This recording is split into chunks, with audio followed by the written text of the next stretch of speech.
going on, family? Get them likes up. Let's go.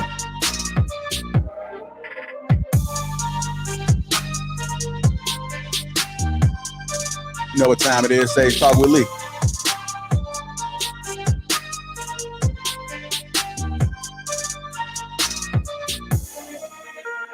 I see you, Hank.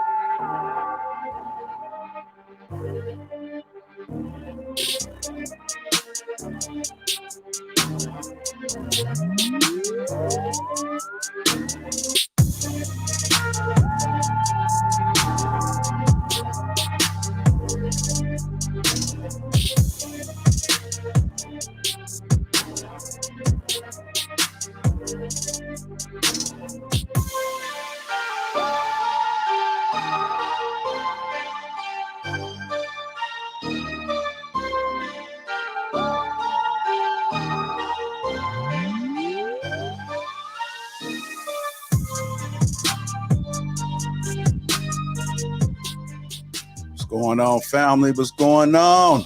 Welcome to Sage Talk with Lee on the Lapeef Network. Hopefully you guys are doing wonderful.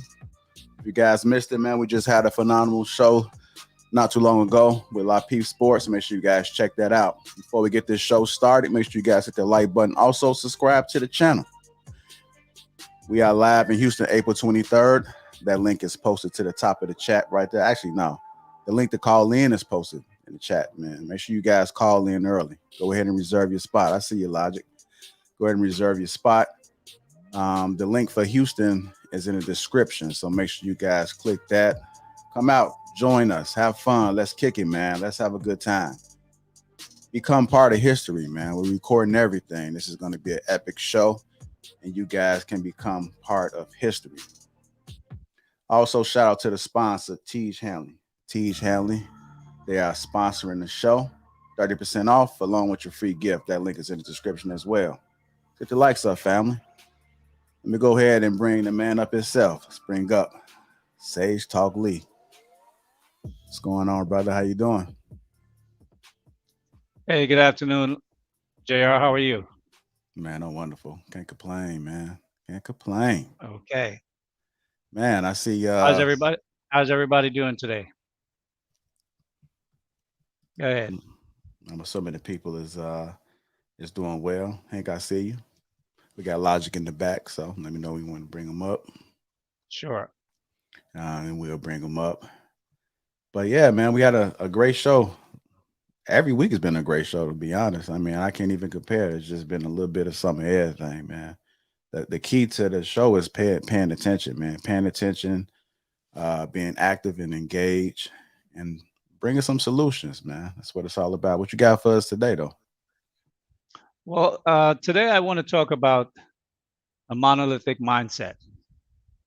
And the reason I wanted to talk about this is because I find it many times when we would use difference of opinions as excuses to why we are unable to compete as other nations compete in America and succeed and achieve. As individuals, we do well. But as a group of people, and particularly Black men, we find ourselves many times unable to play on a level as other nations do. Sometimes we blame it on culture, sometimes we blame it on our history.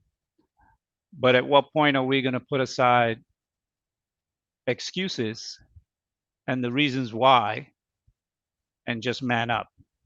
So I wanted to have a conversation about the monolithic mindset and what it means and whether or not it's something that we as Black men are able to utilize. So that's going to be the conversation today.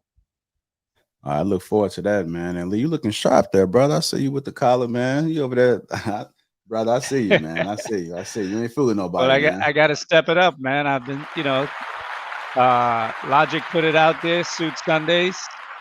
I don't even know if I have a suit over here somewhere. I have to check one of my suitcases. But I've worn suits for almost 30 years. So when I came down here, the last thing I wanted to put on was a suit. But I'll pull one out somewhere out of my closet. Yeah, man. I got a few suits, man. I might have to try to get me some like some stretchy suits or something, man, because the way my weight go up and down. So on battle, man. I went to them. They say, hey, you know what? It's just not enough slack to open it up. You know, we can always.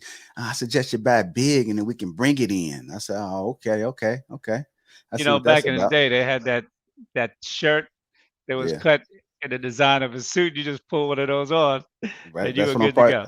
That's what I'm probably gonna have to do, man, because you know, like the way they talking to me, I'm like, look, I'm gonna keep it. I'm just gonna get in the gym and work it back down. I'm gonna be able to fit this again, you know. So I don't, Absolutely. so a lot of stuff I don't get rid of, man. You know, but again, if that button is stretching, fellas, it's got to go up a little bit, man. It's the reality. You want to look nice, man. You know, they don't know the size of it, Absolutely. man. And then sometimes you might got to get a little bit tailored because you may be in between. So again, it's best to buy bigger, slightly bigger, than that way you can bring it down and you get room to kind of like adjust. But let's Well, just all well, stay in the that's gym, man. Let's just all stay in the gym so we don't have to worry about that. Go ahead, Lee. I'm sorry, brother. absolutely.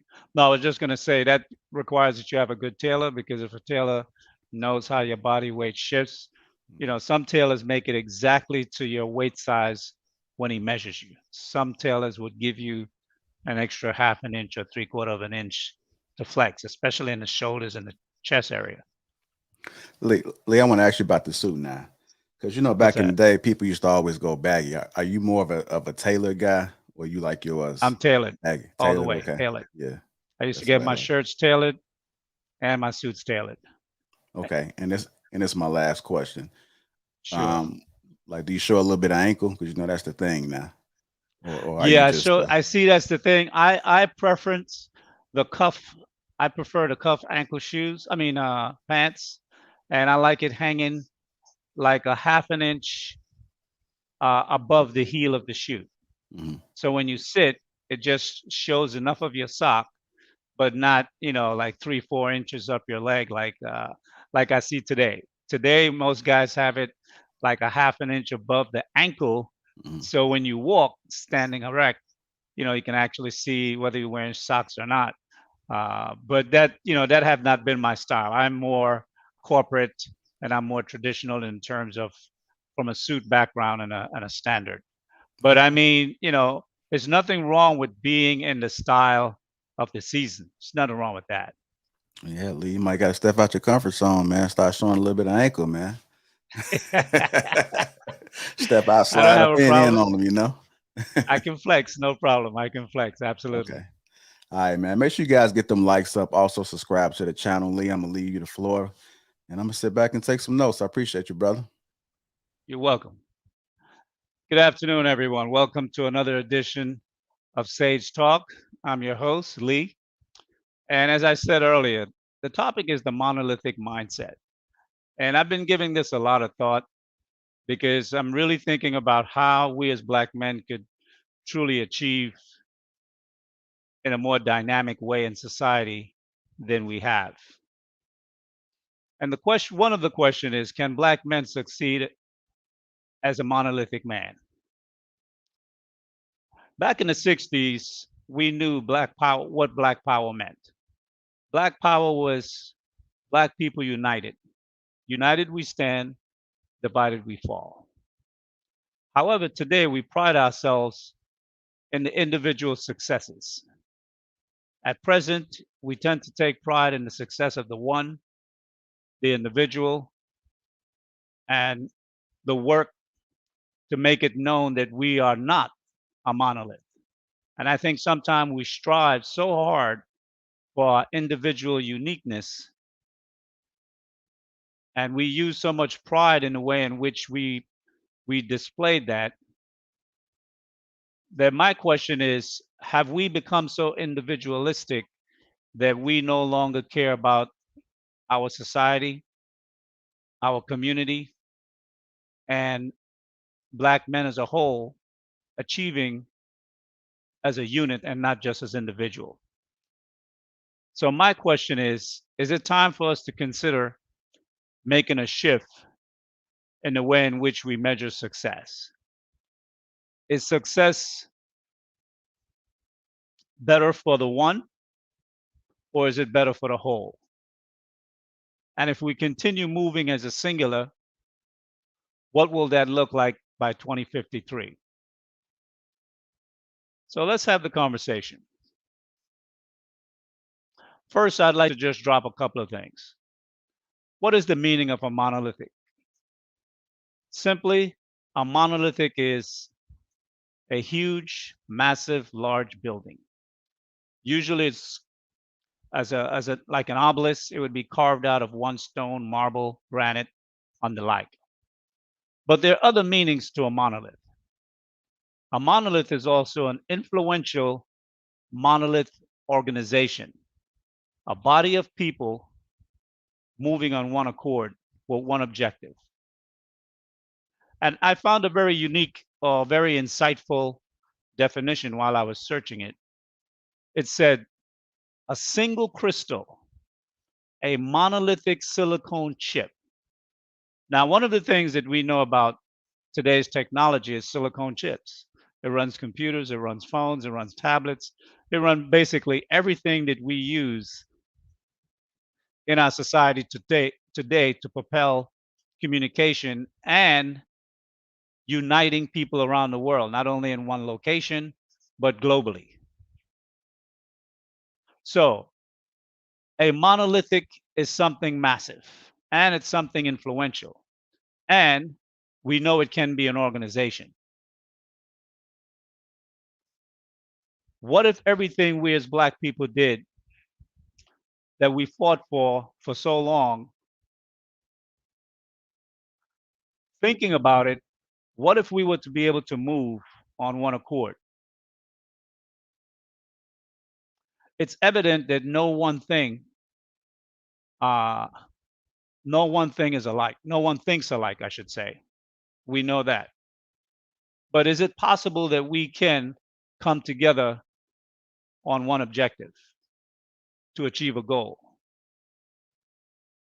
Regardless of our many differences, and of course we have many, I don't think we're that uniquely different than other people in that sense.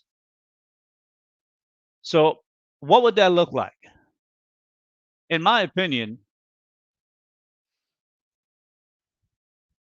when we as Black men put aside our many differences and put together a single minded mindset to work together for one outcome, literally, we could move mountains. And what do I mean when I say mountains? The task before us as a society, the breakdown of the Black community, the stripes that we have against Black women, the lack of fatherhood in the family, the lack of structure, all those things are based on single uh, one single element that we can identify, and that is the lack of Black men in positions of authority in the decision-making spaces. And that starts with the home, obviously. That starts with our relationships. And obviously, it shows up big in society. In reality, I would ask, what would we be willing to sacrifice to see Black men achieve a greater level of accomplishment within our society in America? Many times we observe that other people groups succeed right in front of our faces. We know how they're able to do it, but we tell ourselves they have not suffered the things we have suffered. And that is true. I would not belittle our struggle in America. But we're here and we're now. We no longer have the shackles, I should say, on our feet, our arms, around our neck. But some of us do behave as though shackles exist in our minds. What I would say is, even though that is true that we once were in slavery, my question then, are those other nations better than we are? Or are we less than them? And that question have the same answer depending on how you're looking at it. How long will we continue to make excuses for not being able to compete, for not being able to outperform? Obviously, we can see and cite individuals who are succeeding at super high levels in our society, black men and black women for that matter. But what power do we really have once we have attained wealth in the society? Because we tend to, you know, many times we tend to die broke throughout some portion of our life stages. We rise out of poverty, we rise to fame, we gain significant wealth. But by the time death meets us at the door, we're as broke as when we came into the world. How can we change that? For me, I would say we really need to put accountability to the fore. We talk about it a lot, and we talk about it as it pertains to black women. But my challenge is, can we put accountability to the fore for black men? Today, we will have an accountable moment because there are many things that's going to be discussed later in this broadcast. But I would say, in general,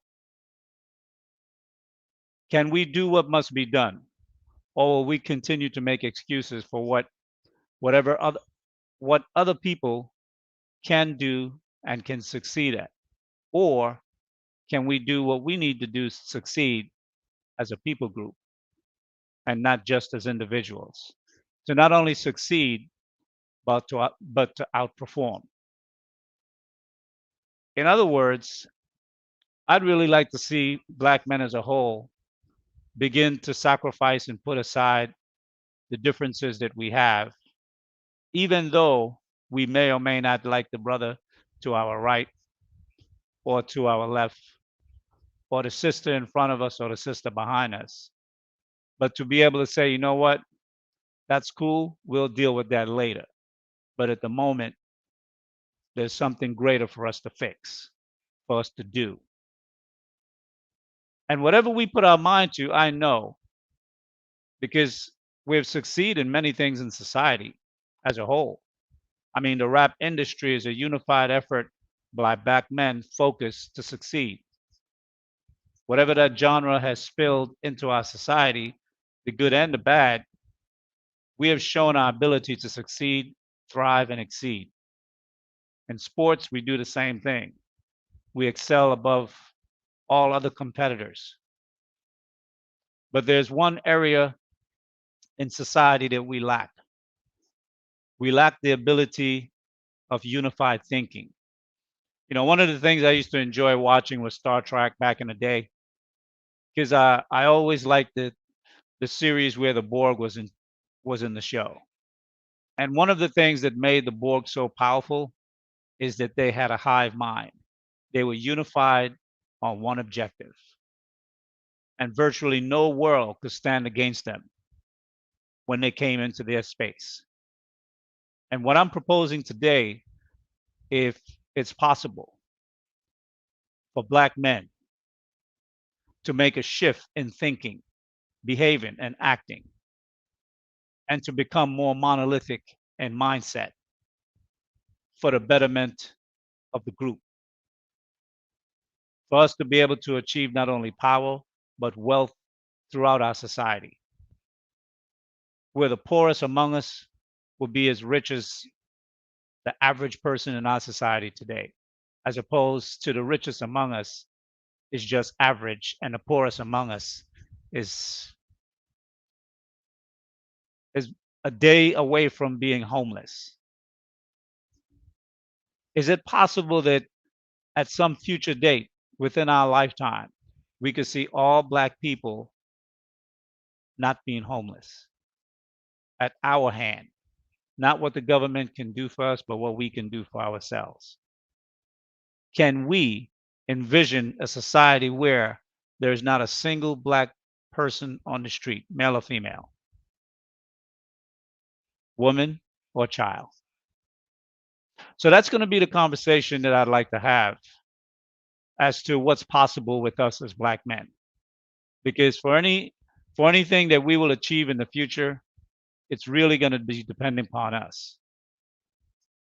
And as I stated in the beginning of this conversation, I asked a question: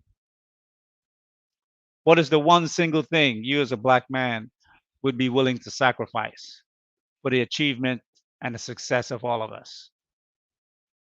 Let's have the conversation. JR, drop the link.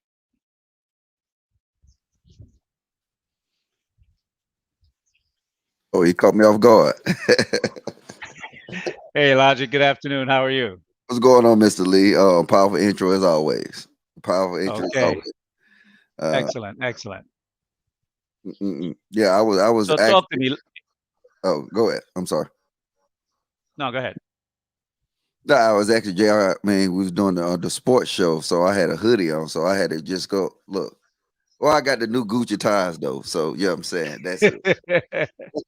And I uh, know you don't like them name brands things like that. So no, that it's not that I don't like name brands. Don't get me wrong with that. And I thought about it the other day when I said it. Uh, I just don't. I just would like us to be more selective and in control of the things that we advertise.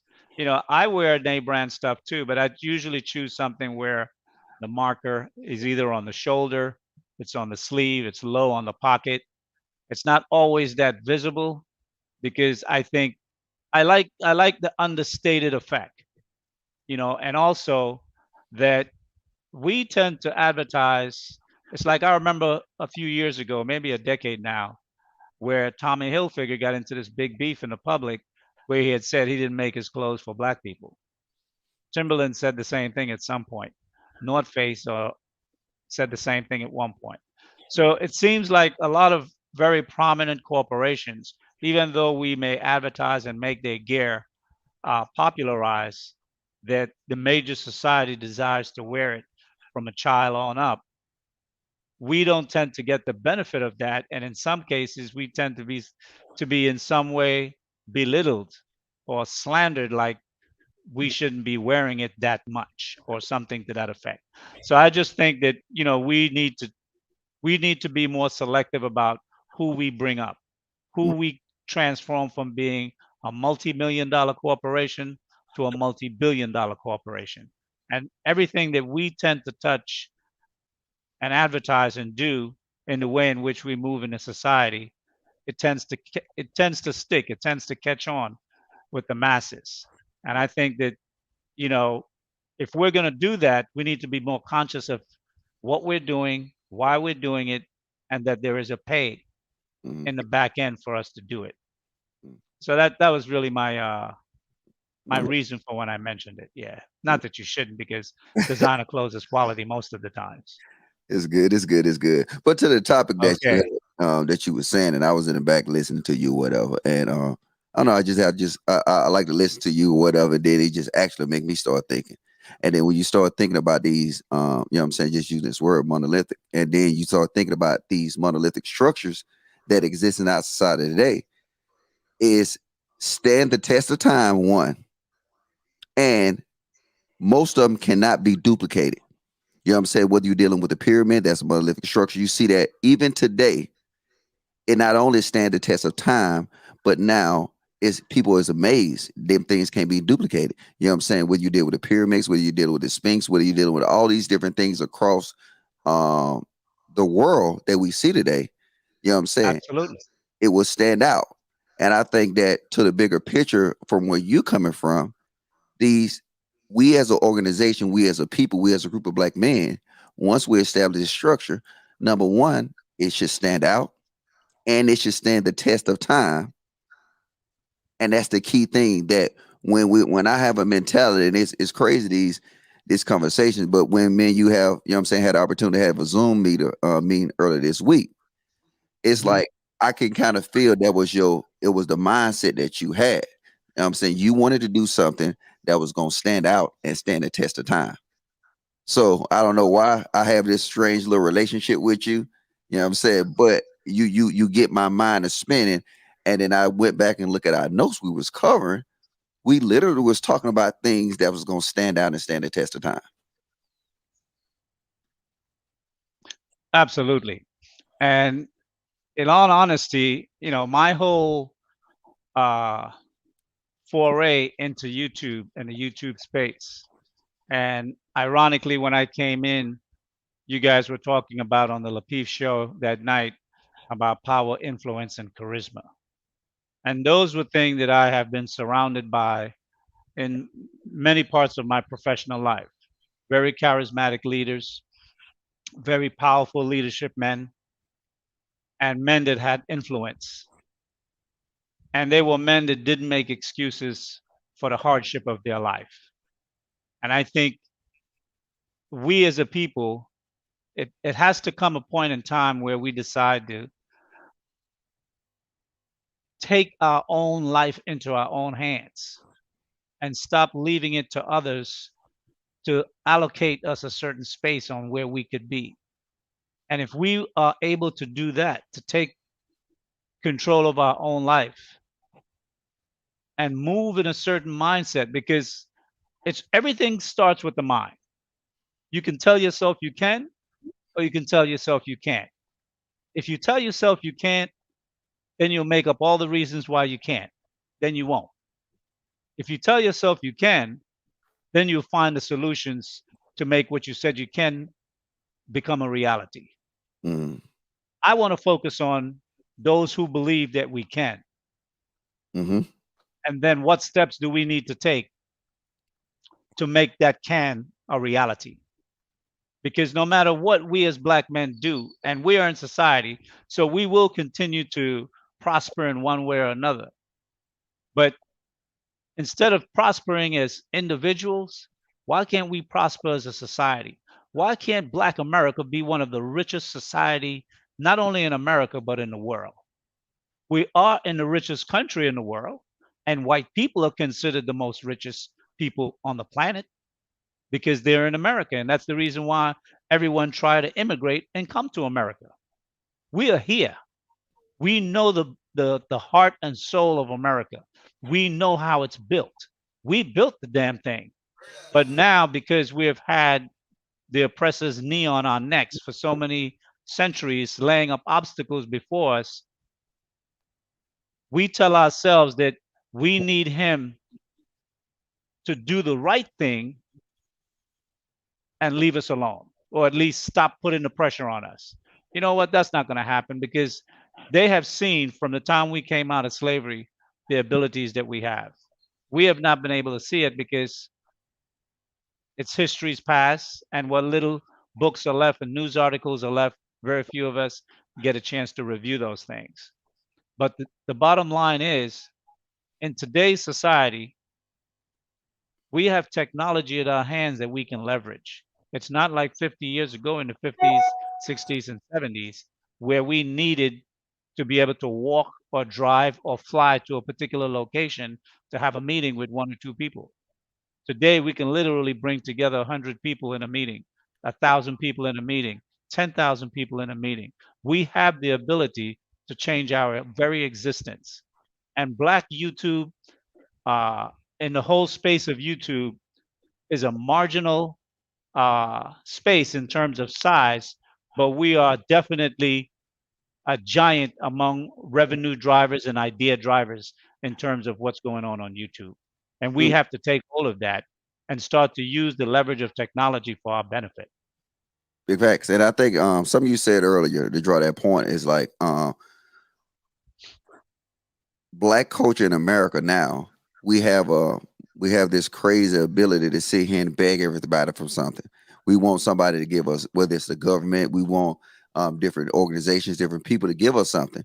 And that's one of our biggest things, because now we're never starting our foundation because we want a foundation to be given to us by a different organization. So we can never actually stand on our own, because if they give us a foundation, then guess what they're going to do? They establishing everything that exists in that. They can pull the rug under it any time. And then we have to start with starting that foundation, starting that uh, the most important part of any structure is the foundation. And then it should be Absolutely. based on everything that you had discussed earlier, them principles. You know what I'm saying, that monolithic culture that exists. You know what I'm saying? It's really a code, and you establish and say, look, this is a monolithic society, and then we allow this, but we won't allow these other things. You know what I'm saying? Strict, stern rules, code of conduct, and then it's crazy that when we had these conversations and you come up with these different topics, it seemed like we putting pieces of puzzles together every time we have a Sage Talk Sunday. That's why I tell the guys when they come up here and want to have a conversation, make sure you go back and check all the shows that we had previously so you can catch up. And then now you can be a part of the solution instead of discussing what we probably discussed 2 weeks ago. It's funny that you observe that because that's exactly what I've been trying to do. I've been trying to put together a stair-step evolution of the conversation to get us to a particular point. First, we started out with leadership because obviously that was the pivot from the initial show that brought me into this space. But we've gone through many discussions on this show. And I think this particular topic of discussion is crucial because, as you know, we've been doing a lot of work on some things behind the scenes.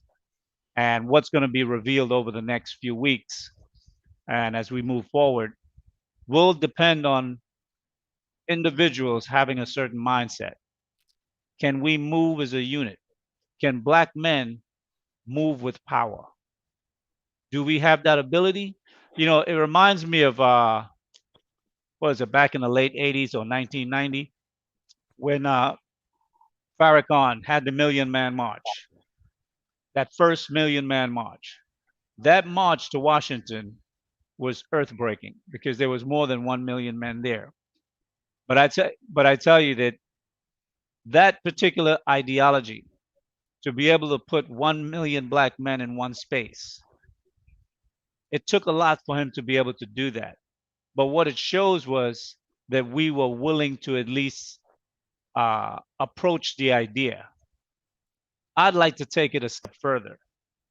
Instead of being in one place, being of one mind.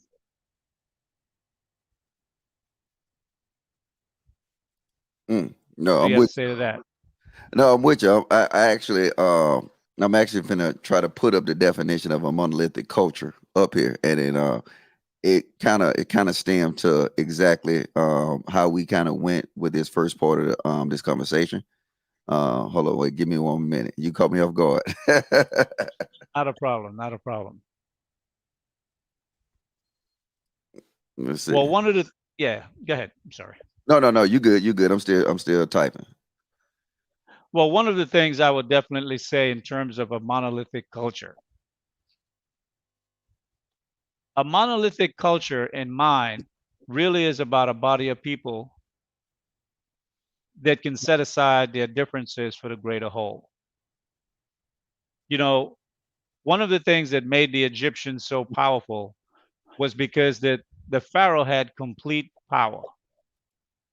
And one of the things that kept their cultural records so strong was that whenever a pharaoh came to power, there was really of a different mindset and caused confusion within the society.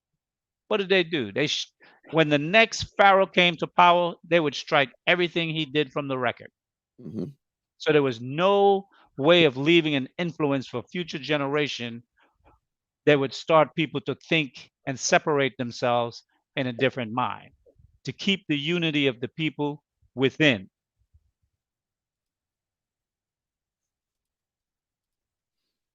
I'm sorry, I'm trying to get this to fit on the screen. Not All a right. problem. Oh, okay. I Go forgot. ahead. It's just us up here. I'm surprised ain't nobody jump on this panel yet. All right, here you go. And this is key. You know what I'm saying? A monolithic culture is a culture that completely revolves around a single concept or activity. And then moving forward with that, just by that single concept, right? That single concept, it could be the concept to just actually achieve, the concept of to actually obtain, be self-efficient. It can be a concept to do a lot of different things that we don't have now. And then now them activities will be surrounded. How are we going to do it? Is we going to start with rebuilding the Black man? Is we going to start rebuilding the Black culture? Is we going to start with rebuilding the Black family? And then, you know what I'm saying, I might be spilling some beans here, Mr. Lee, but ideally, you know what I'm saying, we'll be building a better black nation. And I don't Well, understand how this concept is foreign. But go ahead. I'm sorry. no, I was going to say definitely start with us.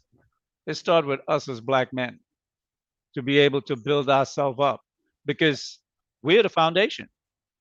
Whether we believe it or not, we are the foundation of the black community. Wherever it goes, if the black man falls, the rest of the community will fall. Mm-mm-mm. All right. Hold on. I'm sorry. I'm trying to pull all this stuff in, man. I did not know this conversation was going to move this fast. Well, anyone have a question from the chat, JR, that they would like to bring to the fore? I'm not able to see the chat. I can't see it either. Matter of fact, I was thinking about it doing it though. So, do you mind if I share the framework we discussed? Sure, let's talk about it. All right, there you go. I wonder, can I make this better? They can see it though. All right. Actually, before this conversation even, I think it was before Mr. Lee even decided to do this topic. It was more or less we was having a conversation and we started actually trying to establish some type of framework. And then just basically through our conversation, we was able to sit here and try to build like what would be considered a monolithic structure. You know what I'm saying? And starting with building a better black man, building a better family, building a better community, and then therefore building a better nation. And then the way this came together, it was just basic us, you know what I'm saying? We was brainstorming, bouncing ideas off each other. And I don't know how y'all not excited for this. Cause look, I'm out here. I was ecstatic the way our conversations fall in line and we're able to just brainstorm as men and then to really do a lot of things so we can just build that foundation. And then, you know what I'm saying? And then, I mean, we obviously decide that, hey, look, you know what? The starting point with a foundation will be building a better black man. Absolutely. JR, put that question back up again. I'd like to address it. Okay, Chorus Bloom. What are some of the steps to a black man building himself up? Well, definitely one of the first thing that a black man needs to do, as we spoke last week briefly, is to have a code of conduct to establish himself on how he will move and behave in the world, within his family group, at home with his woman or wife, amongst his children, in business. What are going to be the codes by which he walk by? Those principles.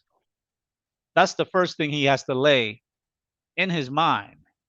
He has to have in his mind what makes him a man before there's money, before there's wealth, before success. As naked as you come out of your mother's womb or stepping out of the shower, when you look in the mirror as you dry yourself off, what kind of man are you? You must first become the man mentally within yourself. And once you walk out into the society, then you can start doing the other steps to build yourself in a successful manner. But those codes are going to carry you no matter what level of achievement you attain. That's going to be who you are. All right. Look at to answer a question, I can use our notes if you want me to.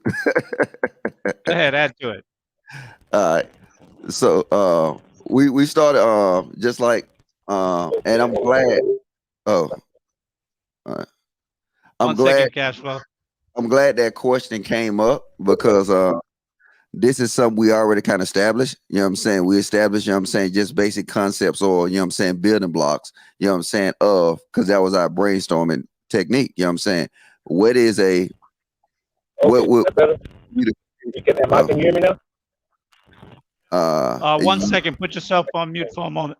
For a moment. Well, JR, put him on mute for a moment. We'll let you in. Just let Logic finish his thought. Absolutely. Okay. And I'm not going to share everything, but I'm going to share the first couple of paths that we started establishing. So, you know what I'm saying? We started looking at, you know what I'm saying? What should a man look like? You know what I'm saying? what would a productive man look like? What would a productive man look like in this kind of mission that we pushing forward? And the first three things, and it is more to this, but we're not going to drop everything right now. But the first step we start coming up with, you know what I'm saying, is a healthy man. You know what I'm saying? Whether it's physical healthy and focusing on mental health. All right. Hey, bro, you got to mute your YouTube. Hey, you got YouTube going in the background, brother. Hey, Cash Flow, if you can hear me, brother, when I put you on mute, just keep yourself on mute because the feedback is coming in. All right. So yeah, Okay. see, he knocked me off my box. I forgot what I was saying. All right, here you You go. started off with a healthy man. Yeah. So, you know what I'm saying? To answer her question though, a healthy man, and then by understanding healthy man, you know what I'm saying, just focusing on mental health, focusing on, you know what I'm saying, exercise, being physical, you know what I'm saying, physically healthy, then going to a career minded man. A lot of times we just realize that we don't establish these baseline for men that they don't actually go into things thinking about how can I establish a career, not a job. Because a lot of times with a career, you know what I'm saying, you get a lot of trade, you get a lot of skills, you get a lot of different things that come with it. And then also about just kind of establishing some type of financial literacy with a man, and it is a man who protect and establish your wealth. So I think these are the first things that we had put into this whole narrative that we was actually not narrative, but the foundation of the framework that we was building. And yep, I hope that answered your question, Cora. And we just pretty much highlight the first three steps. There's way more to this. Welcome to the show, Cash Flow. Go ahead.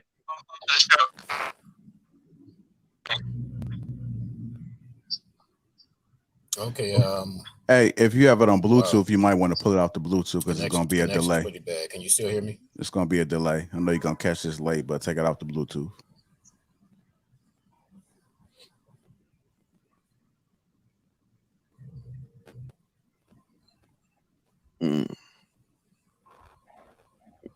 All right. Can you hear this, Cash Flow? Can you hear? So Yeah, when can you hear us? hear. Hey, Yeah, now I can. we need to add to the code of conduct. Get your internet straight. Okay, what I want you to do is to turn your Bluetooth off because it might be Well, a but long delay. It's a long delay. Take it off Bluetooth and talk without it. Oh, it is. Let me see. One moment. One moment. Yeah, it's off. Okay, go right ahead. Okay. Okay. Is it still messed up? You can hear it now? We can hear you good.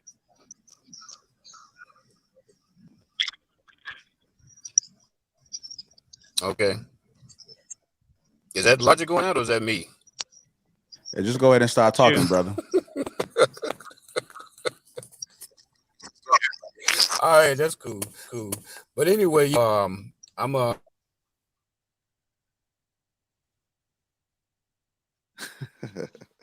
gonna take them off. It has a couple more questions. Here you Yeah. go, right here. Okay, let me blow up my screen. Does monolithic cultures change over time? Is it progressive, and do initial goals become revised? Well, I think with regard to a culture, you have what's called cultural diffusion, and over time there are shifts in cultures. However, the key components that makes up the culture does not change. There are key things that, for example, a culture does not go from a culture that is protective of its citizens, women and children, to becoming violent of its citizens against women and children. That obviously is something that we have seen in our culture of people over time. How did we shift from being a culture where we protect women and children to now where we, in these modern times, have become a culture that has shifted to injure, kill, hurt, physically, psychologically, emotionally, in every way possible, we hurt the very thing that we're supposed to love, our children and our wives and our daughters and our mothers and our fathers as well. So with regard to whether or not it's progressive, I think monolithic cultures can be progressive, but the core of which it stands for shouldn't change. Those underlining girding foundations should remain the same. Mm. Exactly. I mean, I'm going on, Mr. Lee. It's all about them values, that foundation. You know what I'm saying? Even though you can expand it, you know what I'm saying, it can go up, you can do a lot of different things, but that foundation will remain in place. And then that foundation is that concept, that idea, whatever it is that pretty much brought it together. You got to stay with them, that code, because that code actually what existed, it brought that whole the idea together. So now by still having that idea together, you will expand, you will do a lot of different things, but you will still have your core foundation intact. And I think that's what we're missing in modern time. A lot of times we don't have no core foundation intact. So we all over the place nowadays. And to address, thank you for Mika G for the super chat. Definitely, we will be giving you information as to how you can participate as soon as we launch everything. That's coming up, I believe, later this week. We'll be making some announcements. Hmm. How realistic do you think it is to cultivate and implement monolithic culture in a postmodern American society? Well, first of all, I'm not looking to make it cultural wise or cultural wide. The first step is for the men to first develop the mindset of what it means to be monolithic. Monolithic doesn't mean everybody think the same. Monolithic means you act on one accord for the things that benefits you. So don't get it confused that it's a hive mind and everyone think the same thing and do the same thing. That's not what it's talking about. That's not what it means. But whether or not it's something that can be achieved in a post-American society, I don't know if you guys are watching the news, but American society is going through a lot of foundational fractures economically and society-wise. And we made America great once before. We can make America great again, but this time we can run it. I think that should be the question. Can a monolithic Black American culture be the ruling culture of America?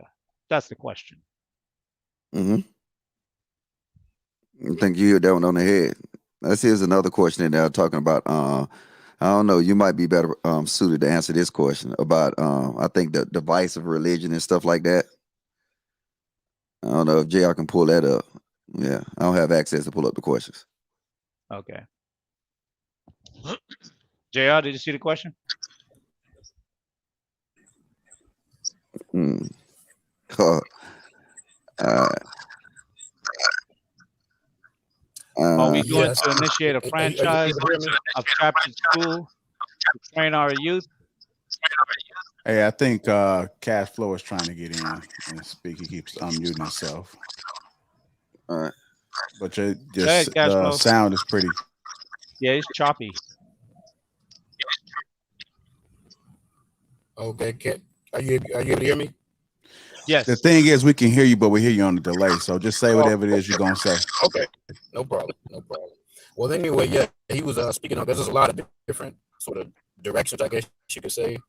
But one of the things you mentioned earlier that you just mentioned with that question, I just see the chat, was talking about religion and all of that. I was thinking this some years ago, trying to piggyback on what happened in the 60s, the civil rights era and all of that. Religion was heavy back then, was heavy in organizing, galvanizing a united, momentous type of movement. And, we know the two major figures who was, MLK and Malcolm, major figures. both of those major figures had religion as a huge motivating base, and we did well with governmental rights, basic governmental rights, almost human rights. But in the modern times, religion, not to denounce it, but religion and, in my opinion, politics, but that's sort of a little bit, both of those kind of can be a little bit of although they can motivate, realistically, I don't see either of those as being a galvanizing force the way it was back in the 60s. United and the monolithic, methodology or monolithic sort of movement. Today, it would be more secular, economic, and cultural. Like you were mentioning, these are things that everybody can do, no matter what if you're atheist, whatever you are. You can have a certain culture or code of action, the way you act, the way you behave. You can focus on economics, to handle your family, of course, because economic was the next move after the success of the civil rights movement.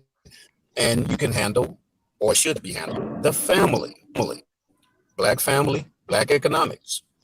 So we can borrow things from culture, from religions, from military, from whatever thing that we can, use, church, whatever, different codes and conducts and ethic, and all those can be borrowed. But moving forward for a wide range of people to be open or to be acceptable or to be inviting to different ears without any barriers and excuses, because people have excuses, things will turn them off. You can't please everybody. But from a secular perspective, I would say black family, black economics, black culture, that's sort of a bit vague, but black conduct or code of conduct, like Logic was talking about. Those are three things that people really can't argue against. They can have a little pushback to all that other stuff, but those if you tell a person that and they resist that, you're talking to the wrong person. So I just want to speak on that. I got some input for you, right? What about creating a concept that revolves around we create, what I'm saying? We start establishing things around the single concept of winning. You see what I'm saying? So now, if that's the single concept of winning, then everything else will fall by the wayside, correct? See, you can't when you dealing with like a single concept to move and motivate, right? If you bring in all these different things, what'll happen is to be, or a single concept of being on top, right? That's a single concept. So now everything else you're gonna do, you'll have to explain how they're gonna drive that force to be on top or win. Single concepts, right? That's why it's nothing complicated. Single concepts. Win. So now either you winning or you're not. You want to win or you're not. Either you win it or you're not.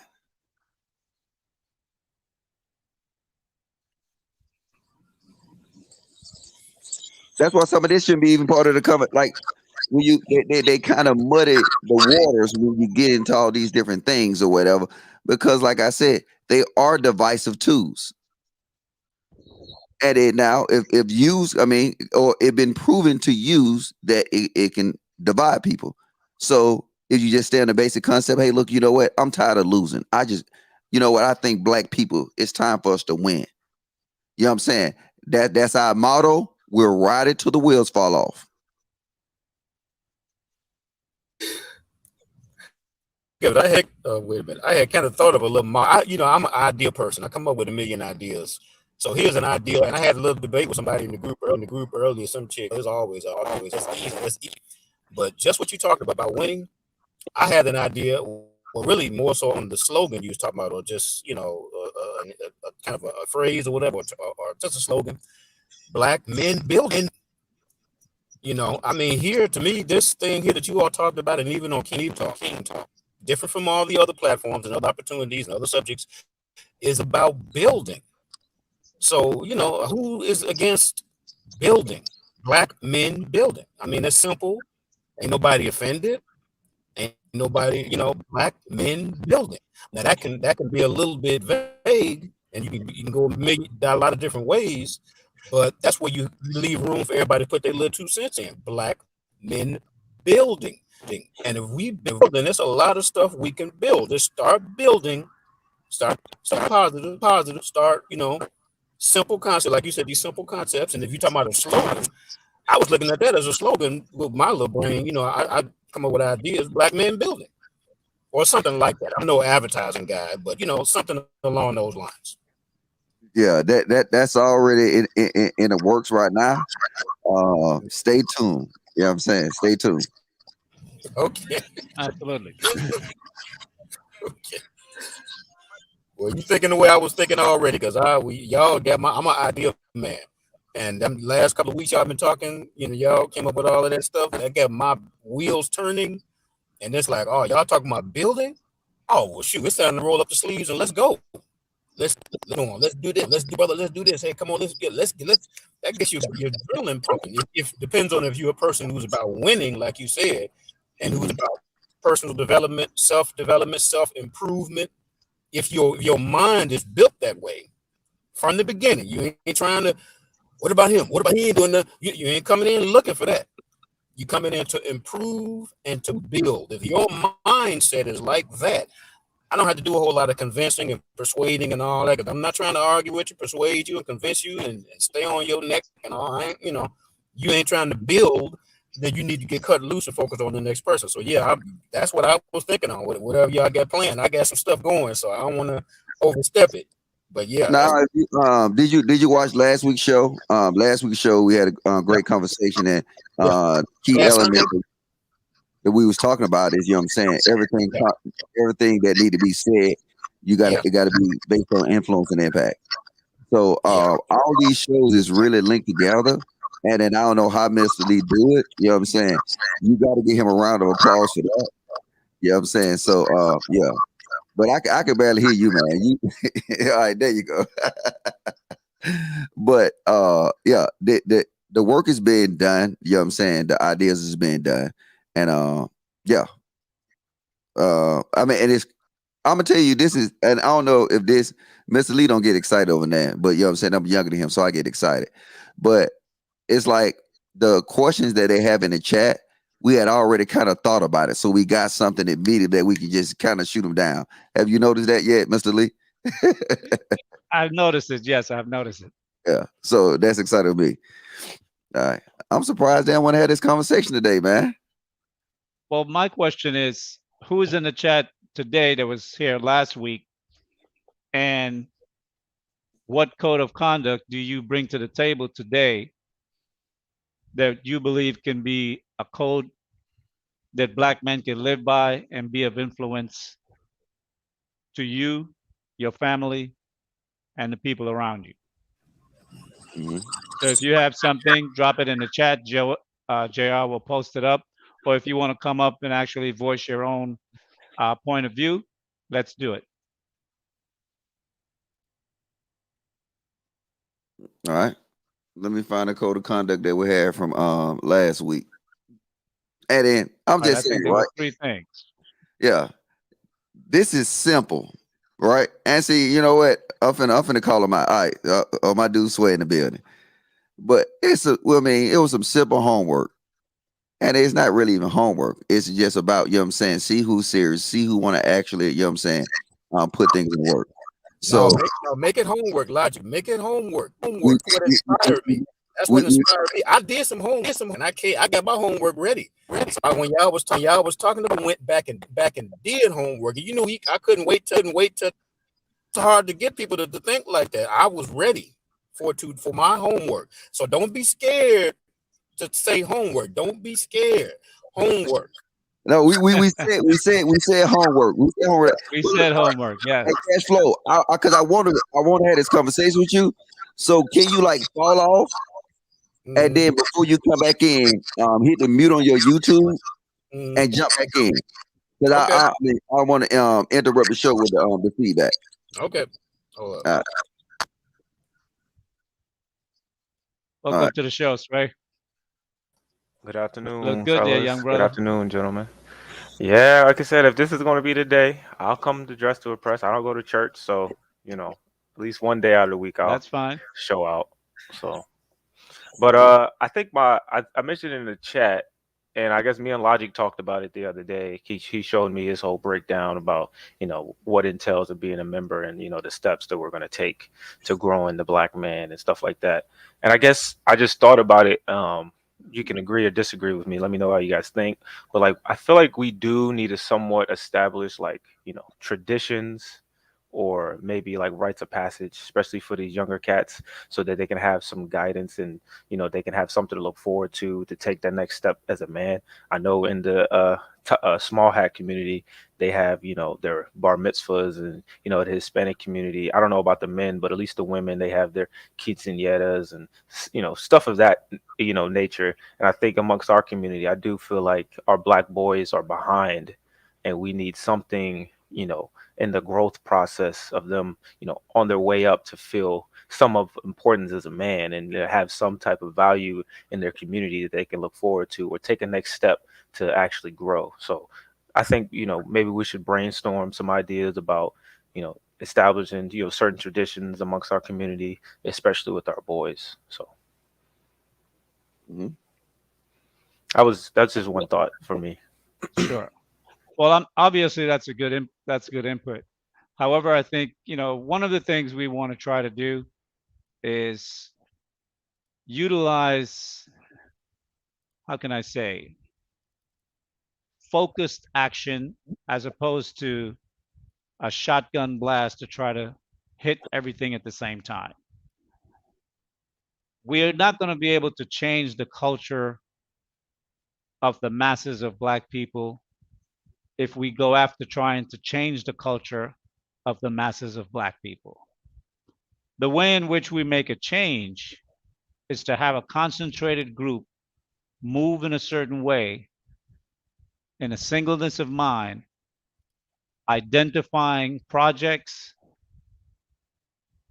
and then attacking those projects and winning and overcoming in those projects, taking them over and leading in those projects, and then move on to the next project with the same objective: conquer it, rule over it, control it, and then distribution, disperse it.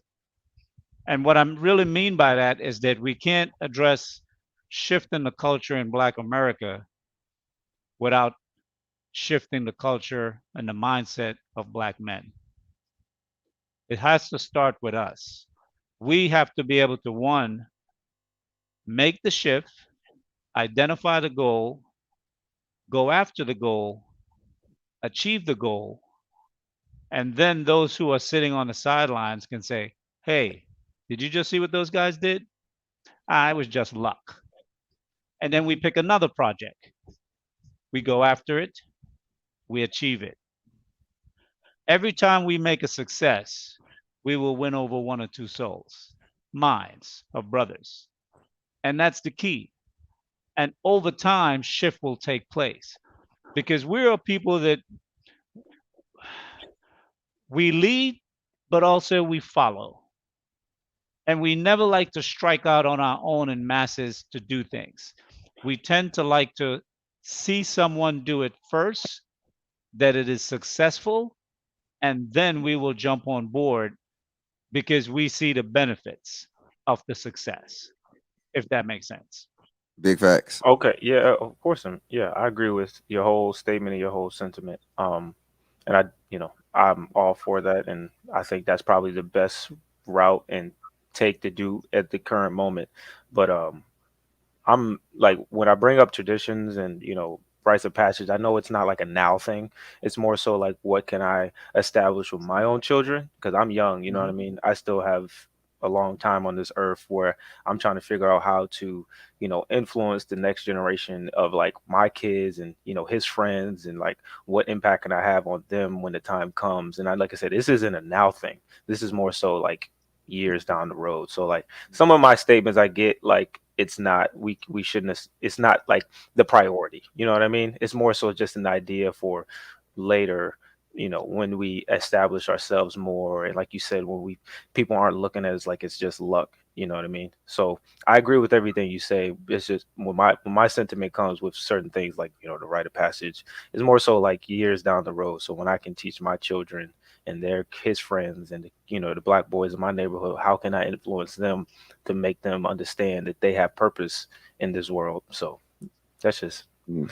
my 2 cents on that one statement. But like I said, I agree with you, Mr. Lee. I think you're taking all the right steps and you have the right mindset to get us out the gutter, especially in the beginning stages. Like there's nothing, I don't think anything wrong with what you say, especially how, I guess focused and aggressive you are about it. You know what I mean? You're not trying to save everybody. You understand that everybody can't be saved and this is going to take generations to fix. It's not going to be a now thing. So I agree with you.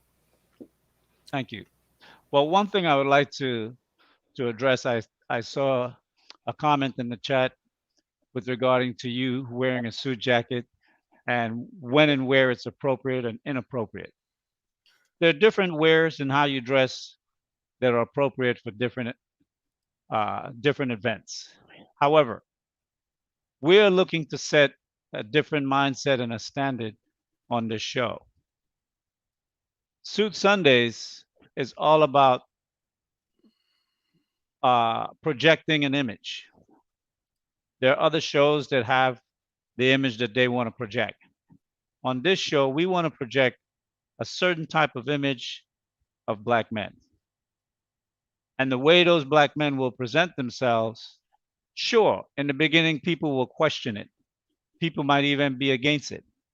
However, over time, just like how sneakers, rap, breakdance, hip hop, the whole genre to the music have taken root, images take root too. Likewise, Suit Sundays will take root and it will have a positive effect on the minds of men. Logic, one thing I would like for you to add, cash flow, can you mute up a little bit, please? Yeah, thank you. One thing I'd like for you to add to that code of conduct, Logic, Yeah, I'm listening. no B word for the women. Oh shit. All right, he got you. I mean, if we're going to start to lay some real hardcore cultural changes to ourselves. Now remember, the code of conduct is not for them. It's for us. It's the way we move. It's the way what we do. Because remember, like in ancient times when people went to war, there was one guy, he didn't have a weapon. What did he carry? He was a standard bearer. He carried the flag of the army to which he represent. If he fell in battle, there was another man who would pick up that flag and carry that flag. We are that flag. We are setting the standard in which how we will move, regardless of how anyone else moves. So the N word, we have to remove that out of our lexicon and way in which we speak and how we address one another. Because words have vibration, they're energy. Besides the meanings that they have, they also have vibration and energy. So we can't refer to ourselves as kings and queens and N's and B's. Those two things don't go together. Those are antonyms, right? Those are antonyms. They have nothing to do with one another. So how the same people can house those two distinct different vibrations? If we accuse kings and queens, we can't be N's and B's. It's just not possible. So add no B's to that list. That's something that we of this group won't call one another or when we're speaking to a sister. And it's going to be triggering because there will be sisters who will come at you in a certain way sometimes. And it's going to take a lot of self-control and self-monitoring to check yourself even when you slip and say, you know what, I shouldn't be saying that. All Correct right. yourself. and apologize to the person to which you said it. Because by apologizing to them, you know what it does? It plants the seed in their mind that what you said was wrong. You recognize it was wrong, and you're asking them to forgive you for the wrong that you did to them. They may not accept it immediately, but the more they come in contact with men like us and they see in which how we self monitor ourselves, they will then start to have that reflected conscious to say, wait a minute, can I change my behavior? RC72 Detroit, welcome to the conversation. How are you, sir?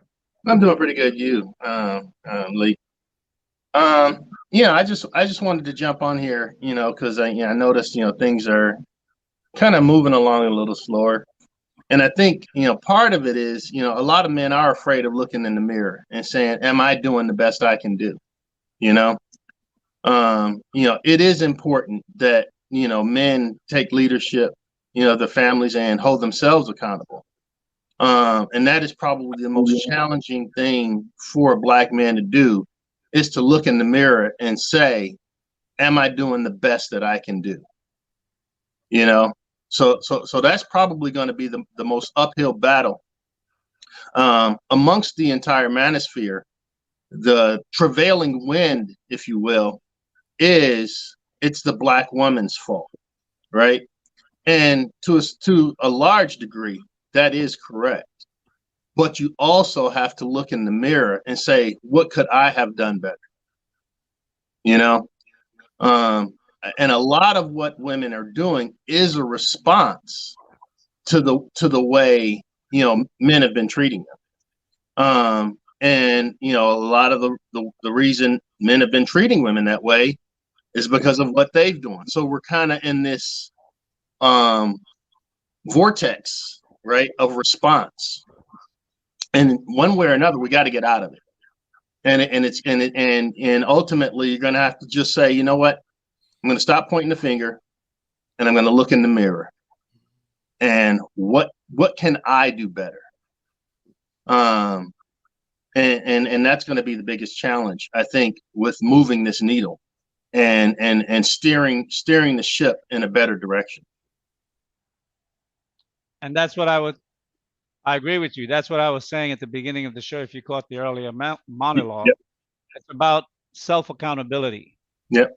Yes, we can say that it's the Black woman's fault, but to a degree, the Black woman filled a void that was absent. So to the degree that they were selfish and they could not see the benefit of the whole, women don't think that way. So I'm not going to say we can't hold them responsible. Everyone is responsible for their own actions. However, the things that Black women do, they're going to have to be accountable for their actions. What are we going to do now? We can look back 40 years, 50 years, 60 years, and talk about what they have done over that period of time. But I'm really trying to set the focus for the future, not so much for the past. What are we going to do in the moment of now and going forward? How are we going to make things different? How are we going to be different? How are we going to create an influence that can actually shift the thinking and behavior of our people, starting with other Black men and then the Black women? So that's really where I want to take the conversation, and the things that I've been working on behind the scenes, which will be coming forth. I believe we will have a meeting, and Logic, correct me if I'm wrong. We will be having a Zoom meeting after this conversation.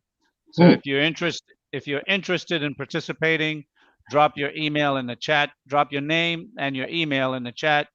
Logic will pick that up, and then we'll email you the link after the show is done, so we can introduce you to what we already plan to do and what we're doing and what will be the next step coming forward.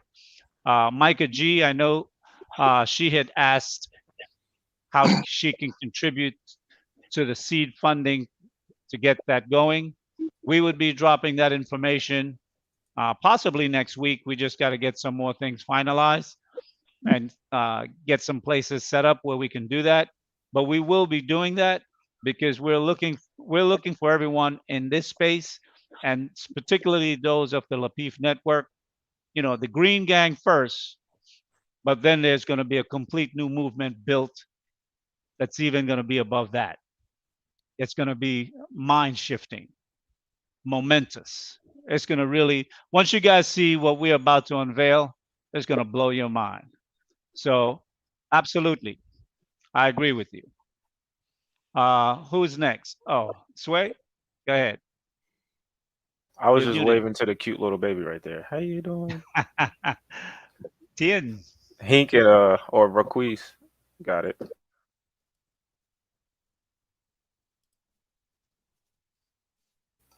go ahead. Raz Clean, EIB Worldwide. Yeah, that's Razik. Razi, okay. Yes, sir. Peace to all the men up here. Peace to this afternoon. Um, I've just been listening for probably about the past maybe about 35 to maybe 40 minutes. First of all, I want to say, Mr. Lee, I appreciate and I congratulate you, sir, for taking a much elderly look in the improvement of what you are trying to do. Um, if I may, I have some things I would like to present as a general standard. Well, not even a general standard, but maybe a something that can be used in a general sense. Um, I put in the chat, knowledge itself has been a standard that has always stood the test of time. You know, which is also Islam based. Um, I would say knowledge itself is a code of conduct um, that promotes honor, integrity, loyalty, friendship, the definition of words, becoming and being a man of your word, regardless of whom or what.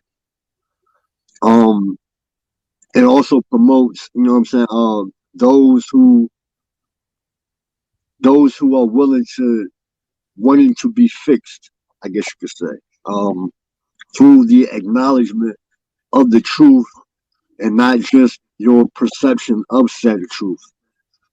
Um, to control your emotions, not the removal of them. Um, I would say a new standard doesn't have to be taken up, but rather a old one upheld.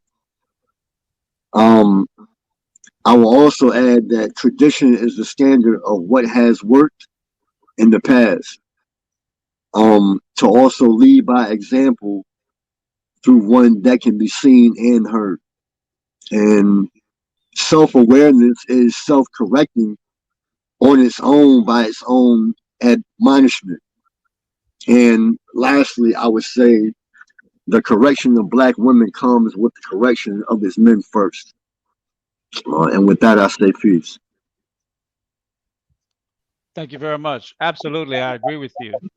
Uh, the correction or the change in behavior and outcomes that we see in our women today can only happen when the change in the black man takes place. Because as long as they have an excuse as to what we are not doing fully, that's going to allow them an opportunity to misbehave in the way in which they do. I mean, because many a times I hear when, even amongst men, when they're when a question is put to the floor that challenges their ability to acquiesce, rather than just acquiesce, they say, well, the white man do it too. The Asian do it too. The Latinos do it too. As opposed to just taking the L for yourself on what you're not doing, you necessarily say, okay, you know what? If I can point out everyone else who is doing the same thing, how can you correct me? And that's really what it's all about. And for me, what I see is that we need to really have accountability for ourselves and stop looking at others to justify our bad behavior or our subpar actions. Hank, welcome to the show. How are you, sir? What's going on, fellas? How y'all guys doing today? Doing well. Good, great. And I'm here just to get this knowledge, baby. Get this knowledge and see what part I need to play to do what I need to do to help the movement. So I've been, I don't know, I guess for about 3 weeks I've been pushing this no N word, man, and I've been all for it since '98, and I'm still be Awesome. down with it. So I like what I'm seeing, I like what I'm hearing, and I believe that's a great start for us. I mean, you got to have a starting point. So if that's what it is, that's what it is. Let's make it happen, fellas. Hank, Absolutely. And you have a that's son. that's Sorry. one second. Yes, sir. And Hmm. and that's the point. The point is that we start. Mm. We need to have a starting point and what steps we're going to take to begin with. And I think some of the key thing is going to be language. How we utilize language amongst ourselves as men, and particularly when we address our women. Because if we're addressing each other as men with the N word and we're addressing our women with the B word, those words have negative connotation. And when other people of other groups want to use those words against us, we go, no, that's a family thing. It's a word of endearment. We could call each other that. No, because if you're affected by the word in a negative way, when someone else uses it, obviously the word does have a negative meaning. We're just trying to put up a front. So I think Yes, sir. we really have to take hold of our own responsibility as to how we will project ourselves in society. And we know all of the things that have happened to us in the past, and we can cite them, whether it's the drug game, whether it's the rap game, whether it's violence in our community, whether it's the government coming into our communities to give money to our women, to have them feel more independent from us.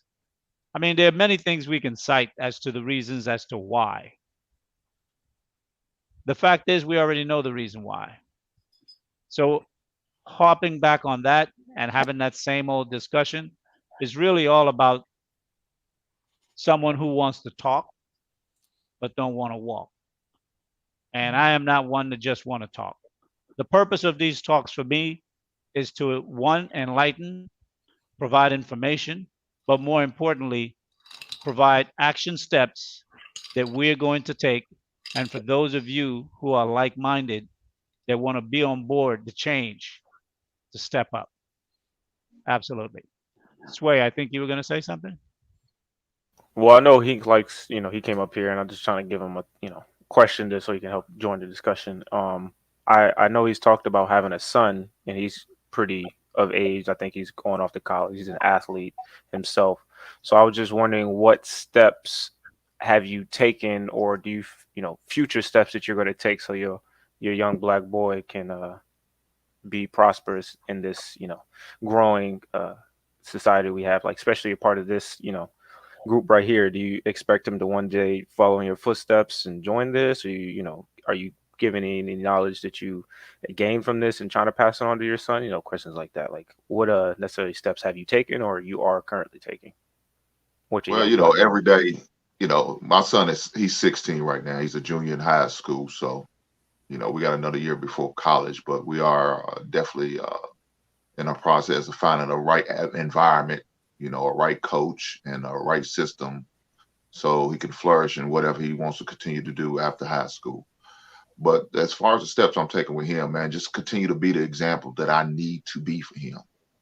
And I preach him all the time. I said, you don't realize how blessed you are to have your father in the home when you have a total of 20 teammates and only 5 fathers you see at the games cheering them on, rooting them on, supporting at the team meetings, at the functions. 5. You know, that's sad. There's 20 guys and only 5 fathers are there. And it's not like we ask you to go to a PTSA meeting or going to checking up on your student because he's acting up. No, it's an activity. I'm sure they probably watch at home while they while they're not at work, or maybe today being the selection Sunday. I'm sure they probably home right now watching and cheering on their favorite team in sport. But you can't come and support your son. I have a problem with that. But you know, saying that's a different issue. But anytime I have an opportunity to talk to them black boys, like I was sharing in the sports show this morning, I take advantage of it. I try to influence them by my knowledge, and I intentionally has my son right there in the midst of it. He already heard everything I'm about to say to him, but I want him to see and hear me say, letting him know this black man is reaching out to kids that he has no ties to other than them being as my son's teammates, and he's sharing the same knowledge that he shares with me. That's just me showing love to these black boys. I got nothing but love for black boys because I want to see them to be the most successful because I know where they came from. I was that black boy who didn't have. So I try my best to be influenced and talk to them all the time. And even for some of the kids that don't even play sports with them, I have some football players come up, guys who's involved in wrestling, kids who just there because they don't have nowhere to go. They don't want to go home. So they just hang out in the gym and watch the team practice because they have nowhere to go. I talk to them too. I have no problem with that because you're all going to be affected whether you play a sport or not. That's something you can do. If you decide you don't want to go to college, get a trade. You don't have to go to college. College is not for everybody. So I make sure I share that with them kids. Don't feel bad if you don't go to college, but you have to do something. Whether you want to get back right out there in the workforce, then that's what you do. And I share that with them. Yes, sir. Hey, you'll be surprised, man. Do you see this, Mr. Lee? Yeah. Hey, this already like this been discussed in depth. So like the conversation we was having on the sports talk today about role models. Trust me, if your son tune in on our what was it? I think it was week one, right? Starting week 1, you will start seeing like visible role models, and not only the role models that'll be presenting the information, you will start seeing the foundation of role models being built. So we're not just, you know what I'm saying, hitting it from one angle. We're not just saying, hey, look, let's present these role models and present this information. It's within a framework to build role models.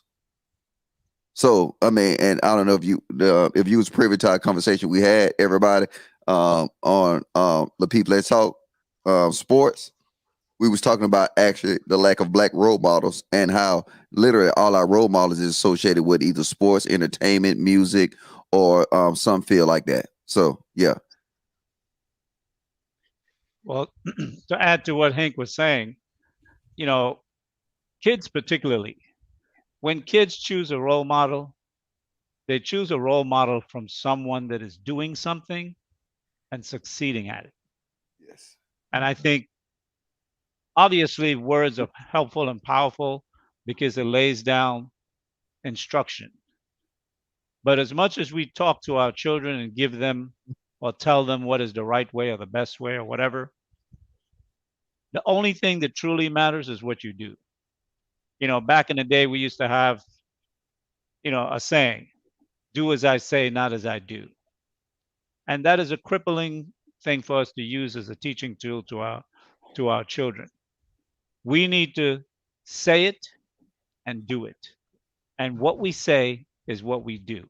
And when you can couple your actions along with your words, you become a powerful person because people are always looking to find your mistake so they can point you out and say, you are not all that you hype yourself to be. And as long as they can find that error in you, it justifies the errors in them because it allowed them to not have to change. So as we continue in this conversation, and I think by next week, we should be rolling out phase 1 of the program. So you guys will be able to see in the discussions, probably going to be part of the Sage Talk show in general. We're going to go over quite a few things, and which will develop from the meeting that we have later on this afternoon. But you guys will actually be able to first see the framework, and then from that point going forward, actionable steps that we will be taking. Tien, welcome to the conversation. How are you? I'm well. Assalamu alaikum. I'm grateful to be a part of this show today, this episode. Honor to you, Mr. Lee. I've been listening for a few weeks now, and I respect and honor the perspective and advice that you give on this show, as well as on King Talk, which was my first time hearing you. And I appreciate your energy as well as your motivations for uplifting our people. At the onset of this particular show, you asked the question of what are we willing to sacrifice, essentially for the progress and for the liberation of our people and for power. And long before I ever became a father, when I was still a much younger man, I was willing to sacrifice my time for money. I was willing to sacrifice temporary happiness for what I believe would bring long-term happiness. So I would spend long hours at the job knowing that it would give me more money, that I would then be able to pour into what it is that I enjoyed, just me on my own, single, living in an apartment. But I had long-term aspirations as well, knowing that if I was ever to become a father, that I would first make sure that I was financially stable enough to do that. And knowing that I was in a space mentally and spiritually enough to be able to have a woman that I can be in a monogamous relationship with as my wife and as a mother to my child.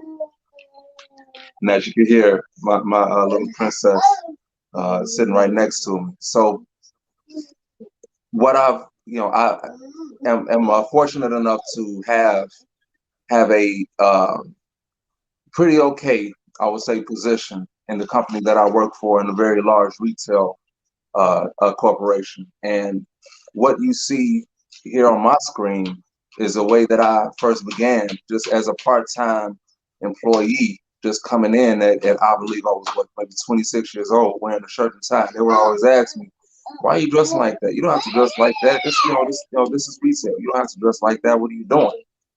But I progressed and began to get promotions after promotion faster than anyone else alongside me, not solely because of my presentation and the way that I spoke and dressed, but because of the work ethic and the time that I was willing to invest in my future.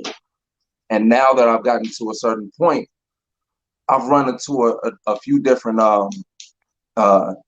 perspectives, or I guess opinions you could say that would run contrary to what it is that I know that we as Black men truly want to establish for ourselves.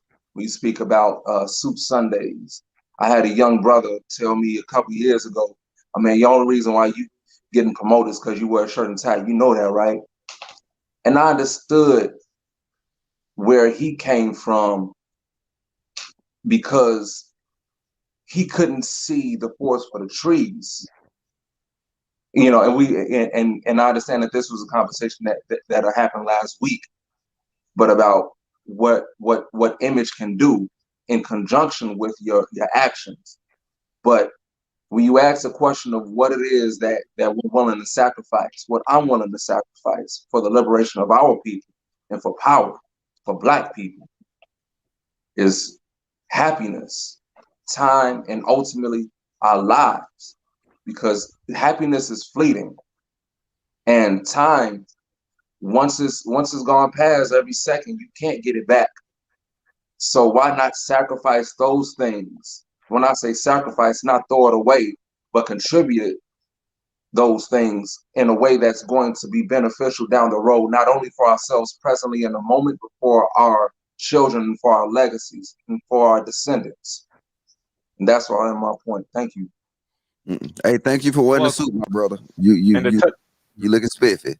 And to touch on TN, it's just crazy to me. It's like his point was like the only reason you got promoted or where you are is because you're wearing a shirt and tie. Your response should have been like, "Hey, brother, if that's the only difference between you and me, isn't that easy to get promoted then? All you have to do is put on a shirt and tie. You're just like me. Why are you holding yourself back and not getting the results you want because you don't wear a shirt and tie?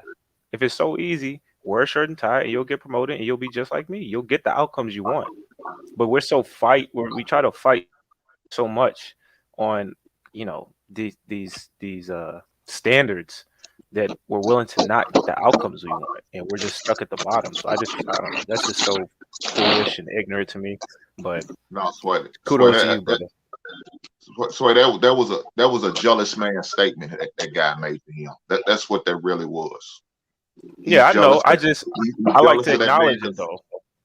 Yeah, but that man was jealous because my man's looking good, looking dapper in his suit and tie. So I mean, but hey, my man, whoever you are, I hope you're watching the show because hopefully you can learn something from this. You can step your game up too. I'm sure my man will be willing on helping you. Even maybe he may even go with you to pick out a suit. I'm sure my man will go that far for you to see you be successful just as well. So please, brothers, don't do that. Don't down a man because he wants to feel and look better about himself. Encourage it.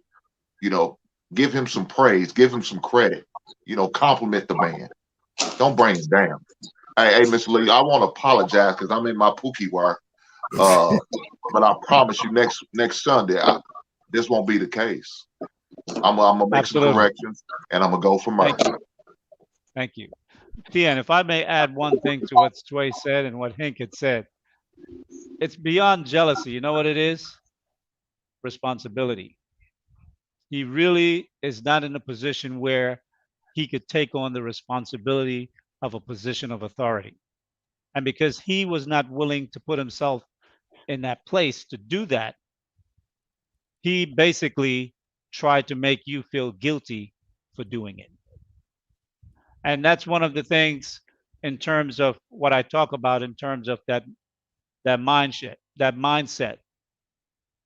A monolithic mindset is not that everyone think alike, it's that everyone can identify the goals that we need to do and sacrifice whatever it is that's inside of us, while we might not like a particular brother or group of brothers, but for the greater of the whole, we will sacrifice our own other personal dislike or pride to do what we have to do regardless. So absolutely. Yes, sir. Yeah, go ahead. Yeah, I'm sorry. If I just want to add one more thing, because that was years ago, and it's funny that as I've climbed even higher up the ranks in the company that I work for, I've encountered what true racism is, because we truly are in a war where it's not a matter of emotion and who likes who or who doesn't like who, or who hates who, but it's a matter of what am I going to do with my opinions, and to influence, to encourage or discourage certain behaviors in other people to keep them in a position that they're in. I ran across an individual that's high ranking in my company, who from the first time that he laid eyes on me, I'm talking about a white male, from the first time he laid eyes on me, has something critical to say about the way that I dress. I've never seen anybody with your type of position wear a shirt and tie. And the more that I end up having to interact with him, he eventually got to a point where he said, dude, you need to just take it off. You need to just wear a regular shirt. Because what are you doing? But I understood that as well. In my very first job, and I'll try to make this very short, I had an internship where I was considered a floating intern, and some of the other interns that were white, they were given very specific departments to train up under. And after that internship, I felt like, man, this is like reverse racism. Like they're being given specific tasks, and I'm just allowed to just kind of float around and do whatever I want to. And my elder explained to me, no, that wasn't reverse racism. That was racism, because when you're discouraged at an institutional level to from doing things which would propel you forward, that's not reverse racism. That's flat out racism. It's saying, hey, I see you doing something that's gonna push you forward and put you in a better position. And I want you to stop doing that thing. We're in a war where not only are the young brothers and sisters of our own have an ignorance of self, but our natural enemies see the strong and intelligent and capable among us, and they don't want us to progress. And they want to discourage us from doing those things that would uplift not only ourselves individually, but as a people, image-wise and financially. And so we have to check this out, Ted. that as well. Ted, I don't want to, but it's one thing that we try to, especially on this panel, we're trying to stay away from is like Mr. Lee saying in this phase what we're doing, we don't care what the women do because it has no reflection on what we should be doing, right?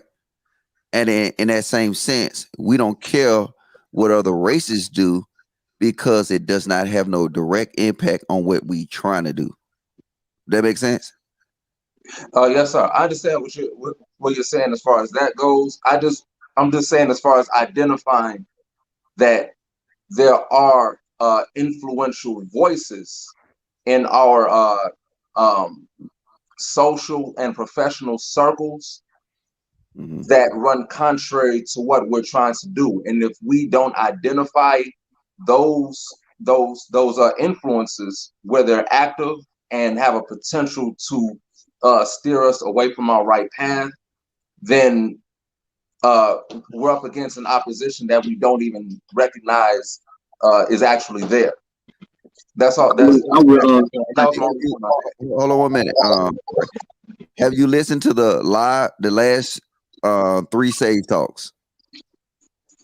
I've listened to the last 2 Sage Talks. Okay, so the last 2 Sage Talk, you know what I'm saying? We kind of and I understand that's in us, and that's why this structure is so important, because when we're focusing on actually building black men at this stage, right? Anything about a woman would derail the conversation. When we're trying to build black men, when we're focusing on the other groups, what they think, what they feel at this point, and stop me if I'm wrong, Mr. Lee, is it fair to say this? At this point, we don't care because we're trying to build a better black man.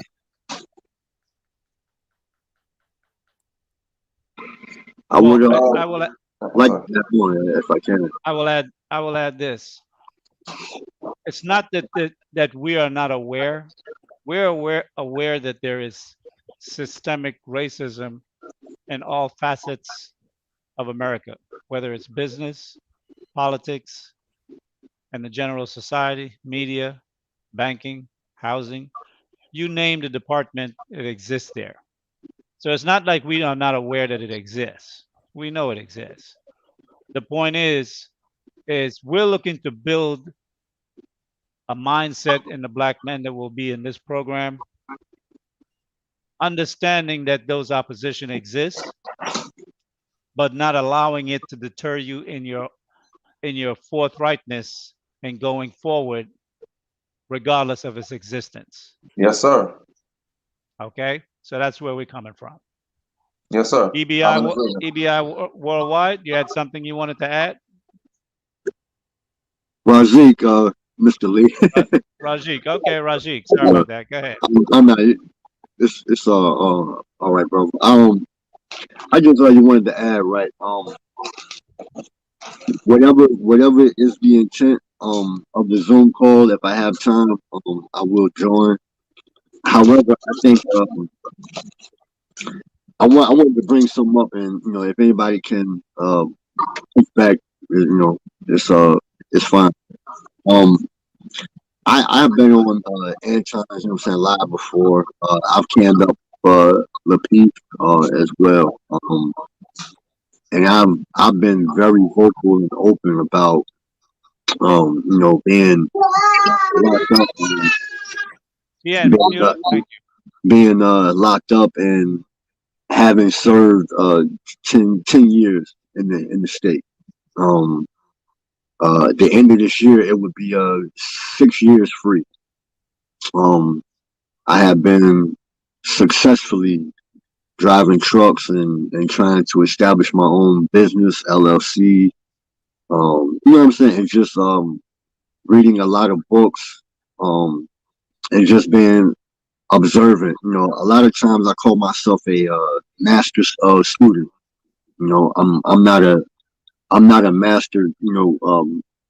Teacher. You know, yes, sir. You know, in any capacity, but I always look at myself as a student, as one who is able to, you know, what I'm saying, constantly learn. Um, and I think, I think since I've been locked up, and what I have seen, the transformation of the world and society in itself, there's a lot of disdain that I don't like. And Williamson, the other brother on the bottom left, I don't know your name, sir, but you know, I'm gonna just say this, right? You know, I've heard you say, you know, you don't like brothers who use the N word, and I respect you enough to not use that word up here. You know what I mean? On that platform. However, I do use the word a lot. Um, Why is that? well, for one, I don't have the same viewpoint um, as the connotation of what type of vibe or energy that that word carries. However, I do understand the history of it, and I respect, you know what I'm saying, my elders in a way, or those that are older than me, to not use it in their, in their, when I'm around them and just having talks. However, I guess you could kind of say I pick and choose my battles, you know, sort of. It's not to be deliberate in the use of the word, but I think sometimes there's a certain power that certain words carry when trying to have a conversation with certain individuals and getting a point across. However, I have to, remain open to the fact that that can be a lot of responsibility upon my own self. So I leave room for, that. But I just wanted to share that. And another thing, I want to say, right? Anton one time had told me, he was like, I need to get counseling or therapy, right? And and I highly push back against all of that.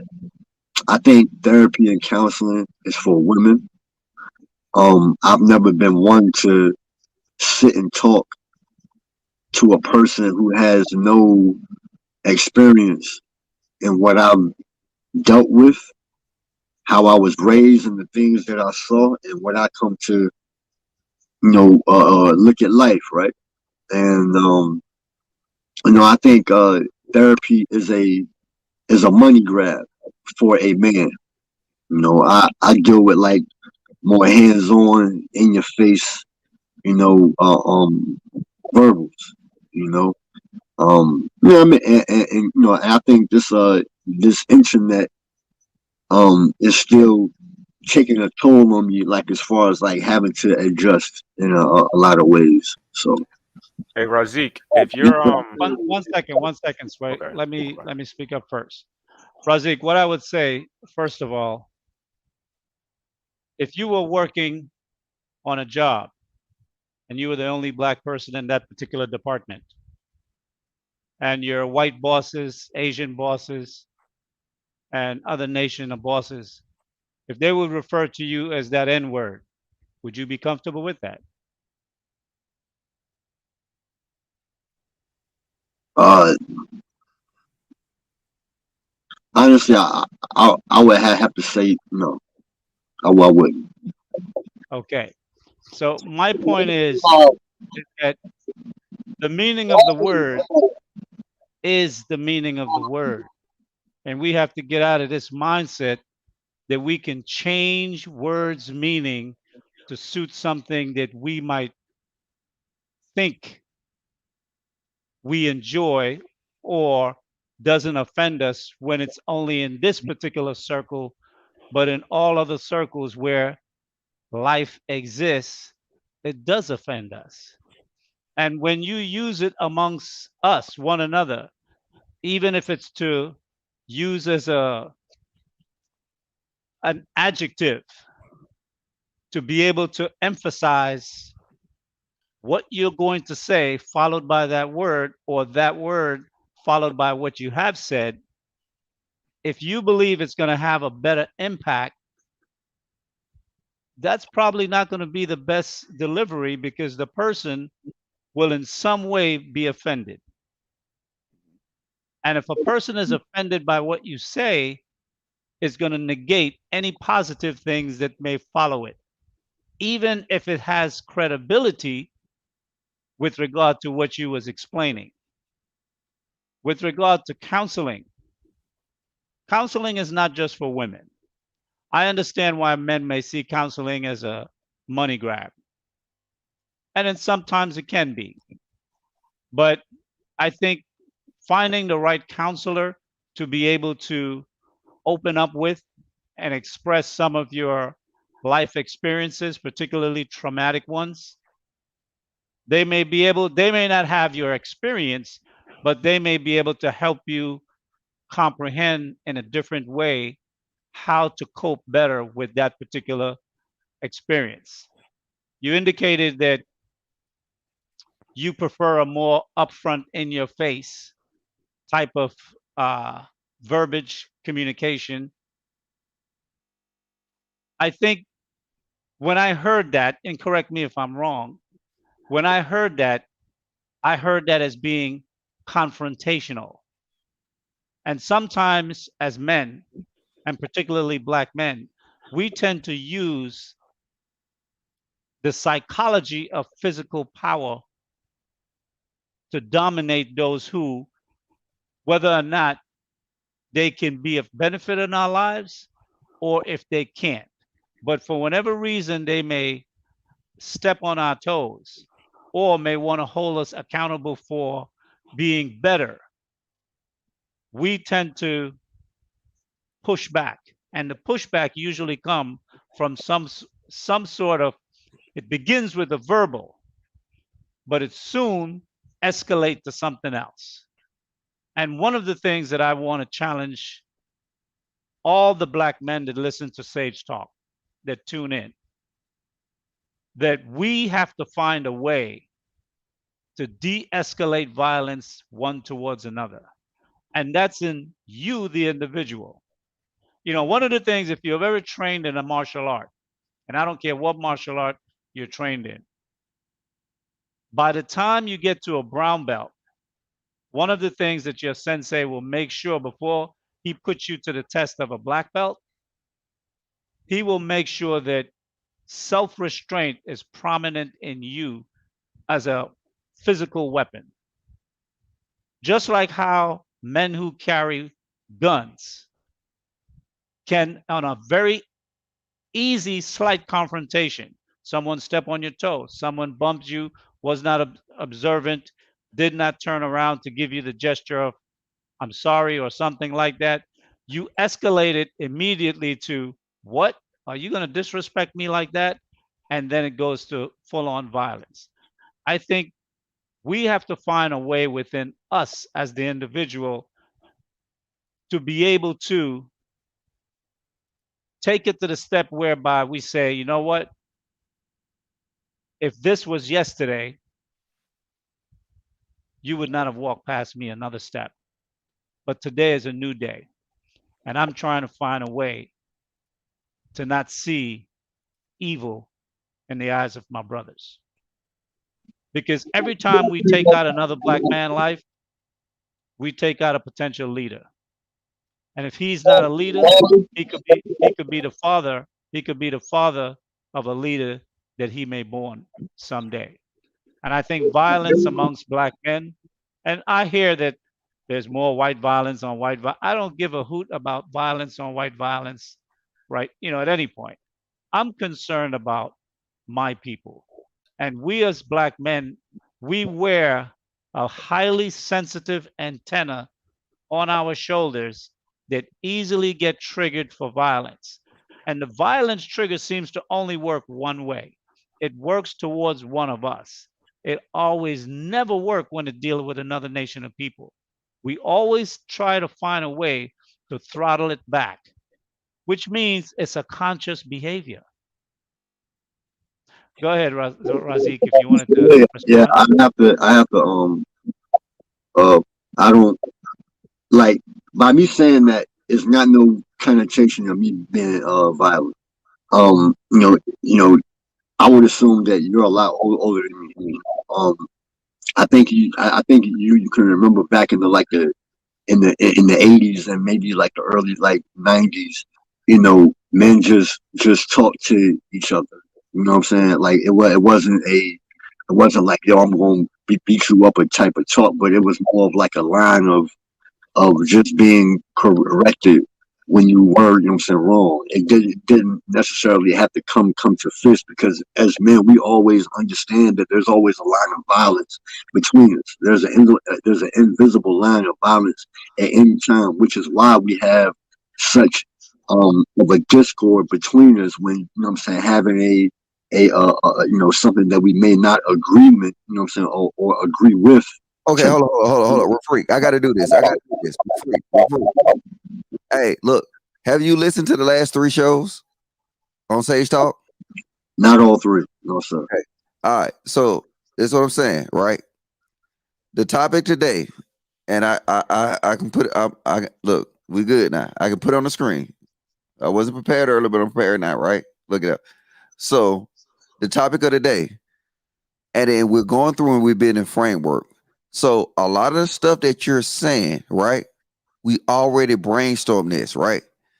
Look at that. See, I'm learning patience messing with Mr. Lee. Look at that. We already brainstormed this. So I'm telling you, it's things that's gonna come out, right? And I know we can't backtrack on it to derail the topic of the show. The topic of the show would be the topic of the show. So if you got impact or influence about the topic of the show, we're game for it. Have you it was homework last week. Do you got a code of conduct? Yes. All right, well, we ready to hear. I mean, I don't. Just give us one code of conduct that you believe would be positive for Black men if they were to implement it in their lives. To be either, I would say, honesty, and to be a man of your word, regardless of whom or what. Yes. Be a man of your word. I like that. Regardless of whom or what. Absolutely. Yeah. I like that. Regardless of who, you can't leave that out. That's the most important part of that jewel. A man of your word, regardless of whom or what. Regardless. And what that means is, don't say anything that you're not prepared to deliver on. Indeed. Yes, sir. Okay. Absolutely. Hank, did you want to add a code of conduct that we can build our list on?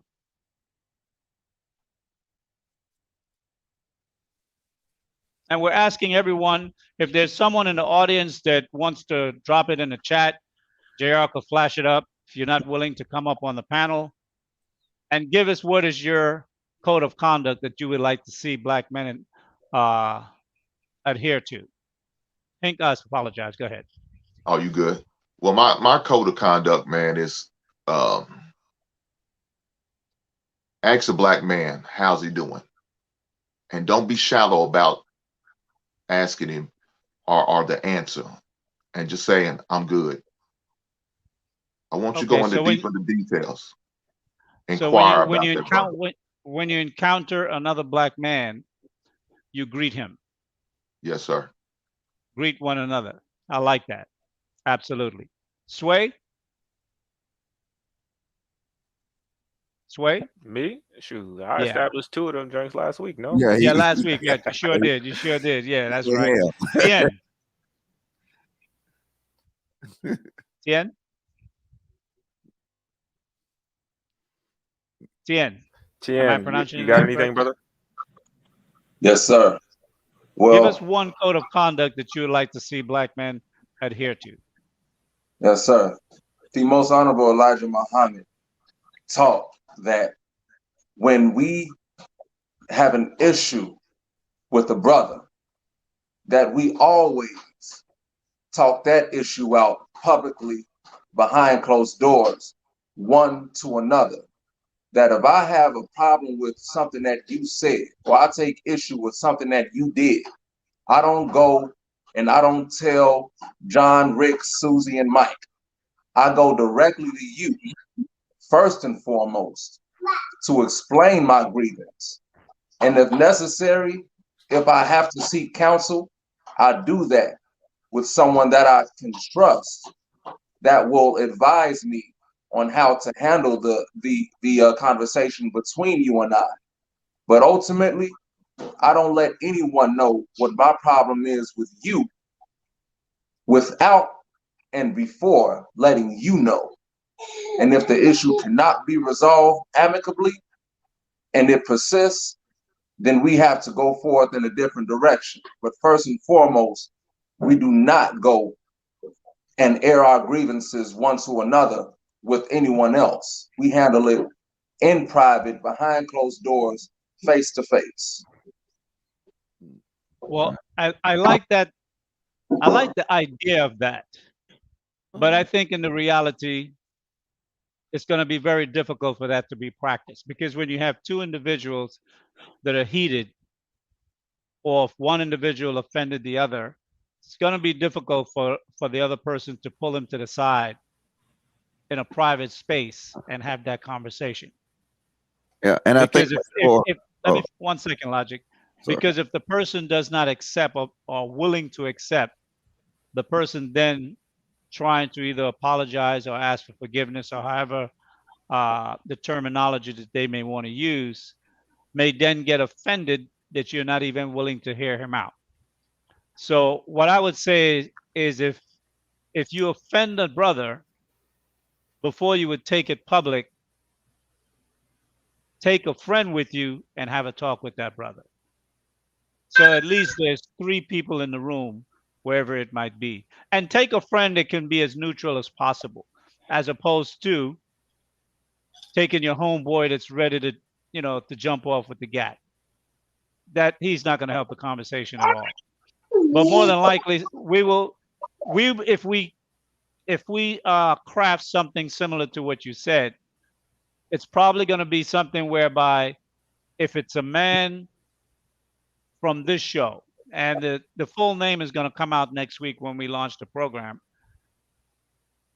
they would bring it to some kind of private chat discussion where we can air that situation out if it's something that is worthy of that level of discussion. And if it's something that's in their life but has nothing to do with another brother here that they may know, but they just want some type of advice how they should move with that, then they can bring it to some form of a council here, and we can hear it out and then advise them on what the best steps would be to resolve that situation. Because one of the things, it's going to take time for us to throttle down the animosities that we seem to have towards one another. And it seemed that we are always like just a hairline trigger away from going ape shit on each other. But amongst others, we're not so ready to make those type of stance. But I like the idea. Absolutely. Yeah. I just want to add one Logic. thing, really. Yeah, go ahead. Yeah, that's why if you look at the ones on the screen, once they start again, we start officially and we like put the stamp on it. Some of these will fall in line. So if you don't see me put it on the screen, like what the last brother said, that probably will fall in line with the code of conduct number 2. You see what I'm saying? And then you probably see 1 and 4 end up being combined also. So if you don't see it, I'm still taking notes in the background. It's just a plan to combine it. So I think definitely 1 and 4 can be combined. Yeah, and just to let the people know in the audience or whatever, I'm not ignoring nothing nobody said. I'm taking notes, but as this build up, you'll start seeing these combined because these code of conducts will have actual true code that go with it. So, I guess am I good, Lee? Yes, right. Okay, I guess that piggyback on what you guys are saying and to kind of make a code out of it. I guess as simple as could be is prioritize de-escalation, not escalation, especially when you're dealing with one of your fellow brothers. That's when you're in it. Anytime you're having these conversations, anytime there's a disagreement, don't try to pick a side. Try to gain understanding. So you need to prioritize de-escalation, not escalation, and try to understand where the other's coming from, because you already understand where you're coming from. You already understand your point of view. And a lot of times we have a hard time listening to the other black man. We just want to get our own thoughts out, and hopefully they're like on our side, and try to basically push however they feel to the side, and only the way you feel is right or wrong. You know what I mean? So I think we, as a code of conduct, we need to prioritize de-escalation, not escalation. And then I know Logic's probably going to write it down, but to was it Raquise? No, I can't keep getting it. Razik. Oh, bro. Razik. To hit to that same sentiment when he was talking about therapy, that's fine. But if you're not going to go to a therapist, to Mr. Lee's point, is that who in your life is holding you accountable? Who in your life is keeping you in line so that you don't go off the deep end? Who in your life can tell you when you're wrong and you actually accept and think about it, that you might be right. I might not have all the answers and I might be wrong. Well, I mean, let me answer that real quick. My personal friend of 25 years plus, who I've ran the street, with, his family has, taken into account, or pretty much like accepted me into his own family.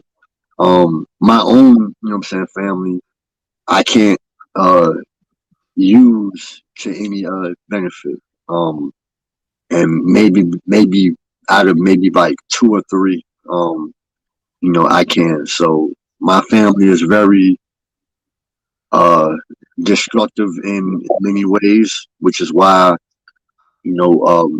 my friend from the street, who I deem, valuable, and also the person who I decided to go into business with.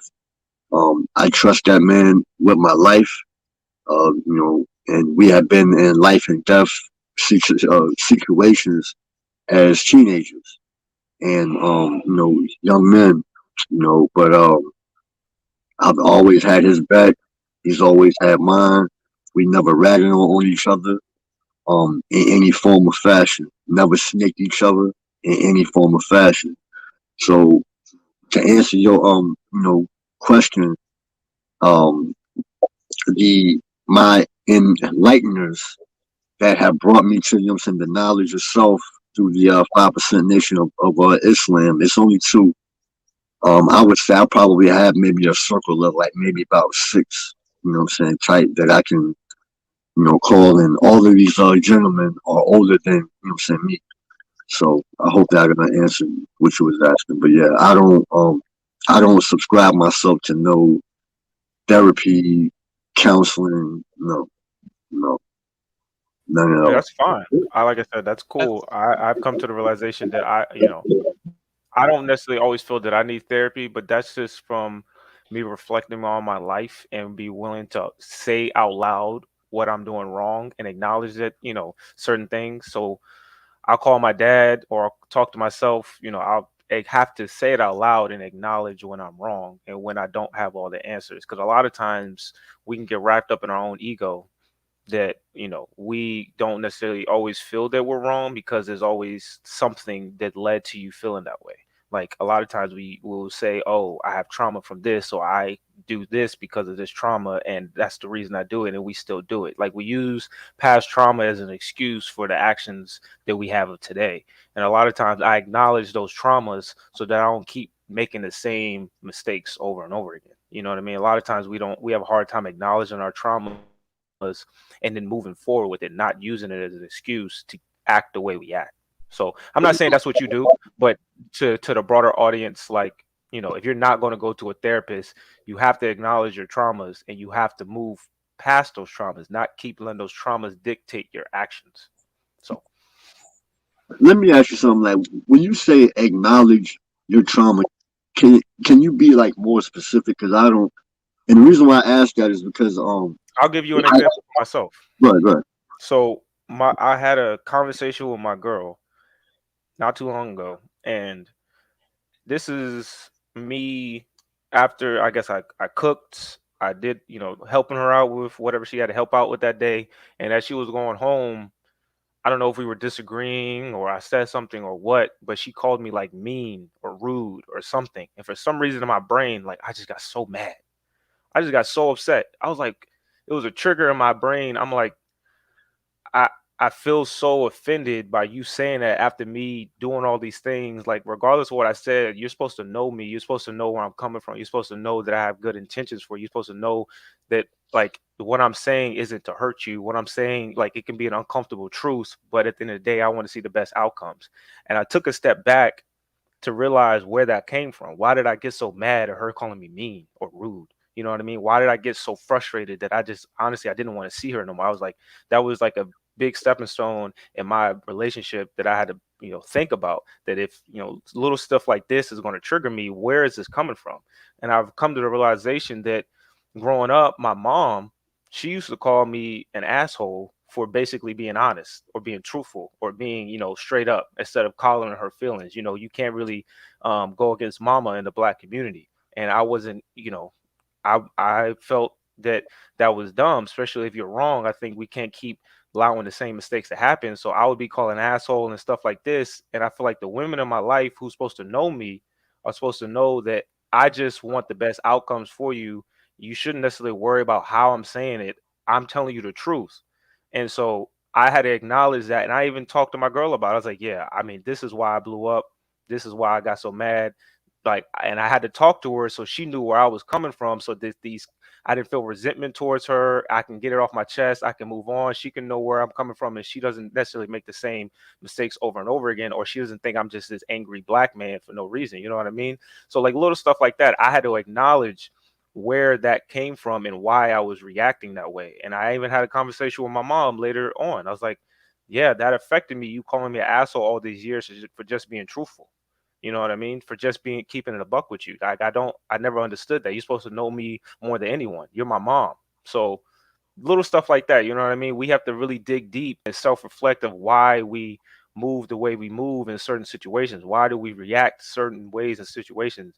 And so, if you want an example, stuff like that. So it doesn't have to be anything deep, not necessarily like, getting in a altercation or a fist fight. It can be like how people talk to you, the words people say, like little things like that. And I think that can go a long way. So Razik, I would like to add two things to what you had said. One, with regarding to your homeboy that you've been through a lot with, and how you and him are able to speak. I would say this: if he's the type of brother that have a very strong ethic on right or wrong, and he can hold himself accountable for when he misbehaves, and also hold you accountable in those time and space as well, then I would say that's a good confidant. But if he moves in the street and move in the world from a left-hand perspective, then he may not be the perfect, I wouldn't say the perfect, a good enough counsel I was because, speaking in past tense, Mr. Lee. I okay, was speaking cool. in past tense. Okay, all right, cool.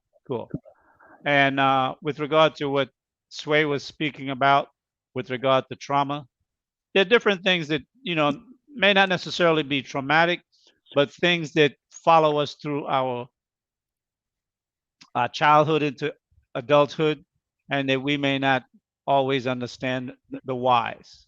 For example, if you have a father that behaved in a certain way and you said, when I grow up and I have my kids, I will never do X like this to my kids. Understanding why you may say and do things is important. That's, I think, is the main thing with regard to being able to self-counsel, because sometimes you can self-counsel, but it's a much longer route because it's very difficult to stand outside of yourself to see a problem.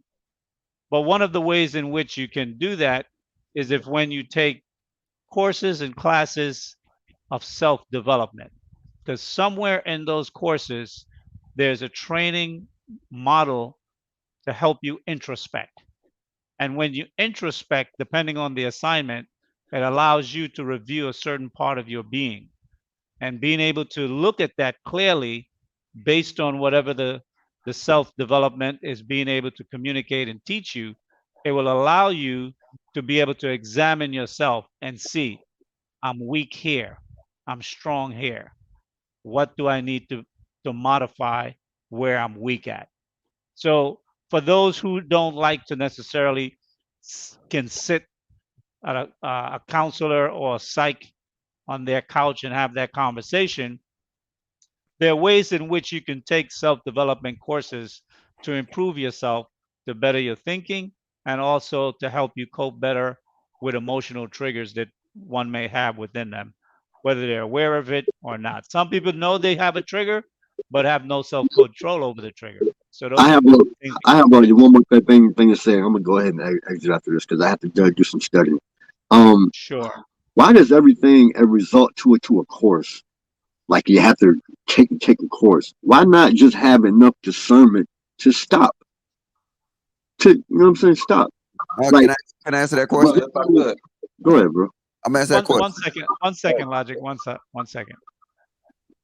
Well, number one, I'm not promoting any course. I'm not selling any course, and I don't have any course to recommend. I'm a person that I've always wanted to be good at many things, and I am good at a lot.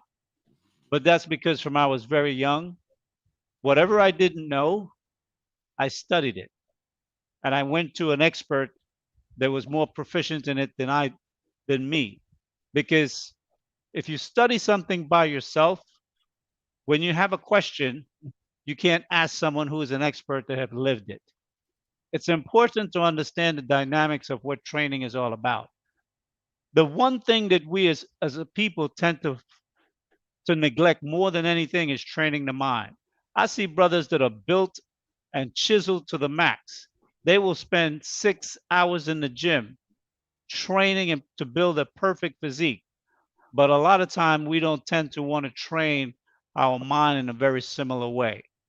And when I said taking a course, that could be whether it's a school or an organization, but they're Well, expert in a field that you may not be knowledgeable of, that you can become knowledgeable of. And well, by let me. making yourself knowledgeable, one moment, Logic, by making yourself knowledgeable and proficient, it can help you overcome things that either linger from the past or that you may encounter in the future. Go ahead, Logic. I'm sorry. No, that wasn't me. Nah, I was just gonna add.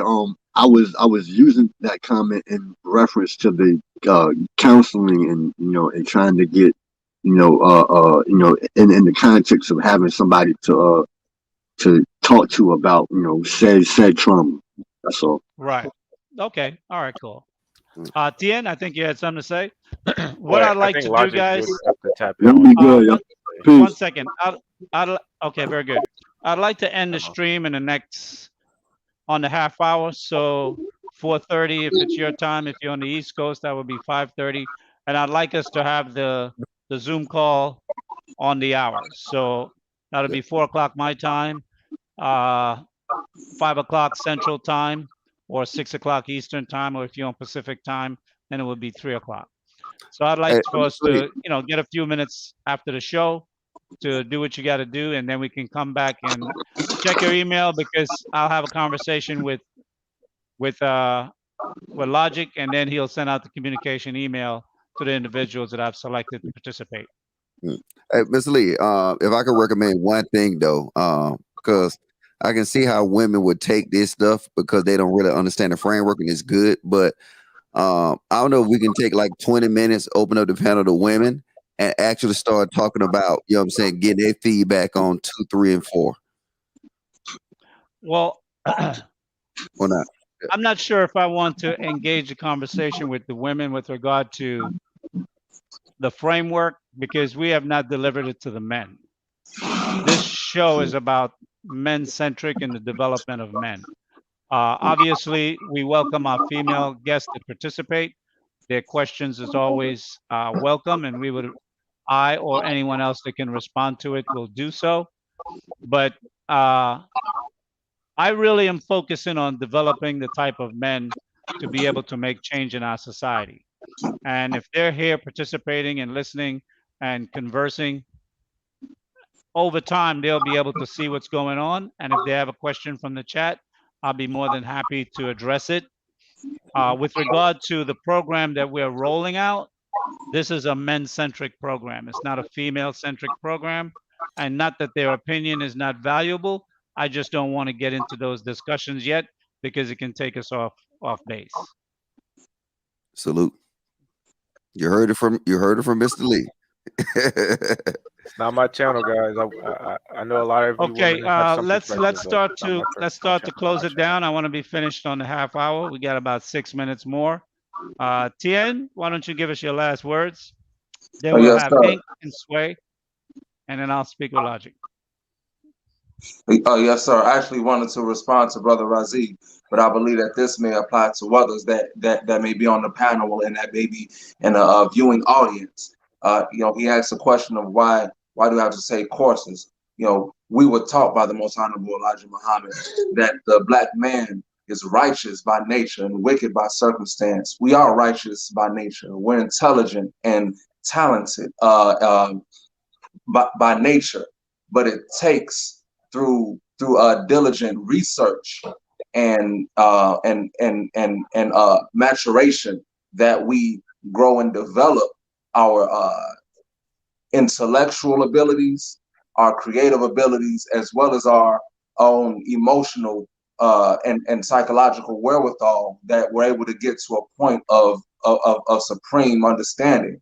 And he mentioned that he's a student of the nations of gods and earths, and those supreme mathematics are definitely tools that he can use if he were to so choose. And you don't have to go that route, whatever your spiritual center may be, but through diligence and continued learning and observation, can we continue to grow and develop ourselves, as Mr. Logic has there, for ourselves individually, as our family, our community, and as our nation. And that's all I'll say on that. Thank you for having me on the panel. Assalamu alaikum. Alaikum salam, brother. Thank you very much. Right on, my brother. Well, good one. I want to say this to my man that just left. I didn't get to say it to him before he left, and I apologize for that. But brother, I encourage you. I encourage you to maybe just take one session. Nobody says, you have to go and do a whole lifelong session, but just take one session and take the opportunity of seeking counsel. Just one session and see how it goes for you. And if it's just not your thing, brother, then it's not your thing. I understand. But that doesn't make you less of a man if you do seek counseling. I encourage any black man who needs that, seek that. Right on. A lot of times they give the first one free, or if you work for a company, sometimes they'll pay for it yourself, so you don't have to necessarily pay out of your own pocket. So like I said, it's just giving another perspective. And to his point, to why you need to take a course, like a lot of times you're not qualified to, fix yourself. You know what I mean? It's like you're not qualified. You don't have all the information. You haven't done the research. You don't know why you move. You know what I mean? You need someone else to give you some perspective. You need to take the meat and spit out the bones. Not everything they say is going to necessarily correlate to your life, but take what they can and take the information that does and, try to move forward. It's not necessarily about them being right or you being right. You just want information and clarity. That's what it's about. Hey, Mr. Lee, can I take one time to just to give everybody that came on this panel a big shout out for obeying by the code of conduct number 3. Whether you put on a full suit, you put on a collared shirt, we see a progression. So y'all put a 1 in the chat, man. Flood that chat out with ones right now, man. Because look, my boy Rob and came in here with a suit. Look at y'all. Oh, my bad. Wrong button. Hold up. What applause at? There we go. Flood the chat with ones, man. See, now this is progress. And then even this is small. If we can get everybody, especially me, to obey by number one. You know what I'm saying? Effective communication, not using the N-word, not using that stuff like that. We're making progress, and then that progress will move over to our real lives. And I'm excited about this. Thank y'all. Absolutely. Welcome to the Sage Talk on Lapeef Network. Go ahead, Rob. It's Rube, but I'm going to make it real quick. Okay, I apologize, Rube. No worries. I'm going to make it real quick. Mr. Lee, I really appreciate you having these conversations, and not only having the conversations, but moving the needle, making an attempt to really move the needle, which I think has kind of lacked in our community, because I believe that the biggest issue has been the black man being removed from the community, which I think is kind of what tilted this downward spiral. So I appreciate you having these conversations and moving the needle. And I made a quick point about the code of conduct. I'm trying to make this real fast. Sure. Regarding holding each one of us, especially those on this panel, those in your emails, holding each man accountable. If we are not adhering to the code of conduct that we set forth, how can we expect anyone else to follow us? So that's what I wanted to add, and I know you want to get out of here. So I appreciate you having me on the panel. Thank you very much. Logic, you want to add something before we close out?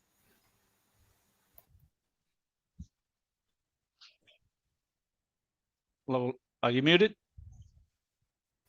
I think you might have stepped away, because I think the last. What was said? I'm sorry, I had to get something. No, I was just saying, if you want to add something before we close out. No, I'm excited for the people who joined in the Zoom call today. I guess probably like 15 to 20 minutes after the show, I guess I got to talk to Mrs. Lee first, and then let's do it. Let's do it on the hour. On the hour, So okay. 30, yeah, it'll be 30 minutes from now. All right. So 30 minutes from now, though, and I just appreciate the I feel a different energy that's coming over this space. You know what I'm saying? So I appreciate that. And when we come in a Zoom call or whatever, just try to, well, you know what, I'll tell y'all when y'all get there. Hey, no, I ain't got nothing else, Mr. Lee. Okay, very good. Well, I definitely want to thank everyone who participated, came up on the panel, all the subscribers in the chat, the green team, and everyone who offered up ideas and the commentary to keep things going. We're building, and we're going to set some standards as to how the Black men on Sage Talk and what will develop out of it will be moving. I think you guys would be impressed with the work that we've laid so far, and this is only the first step. So stay tuned. I look forward to you guys coming back again next week. And this is Lee from Sage Talk signing off. Thank you very much. Have a great day.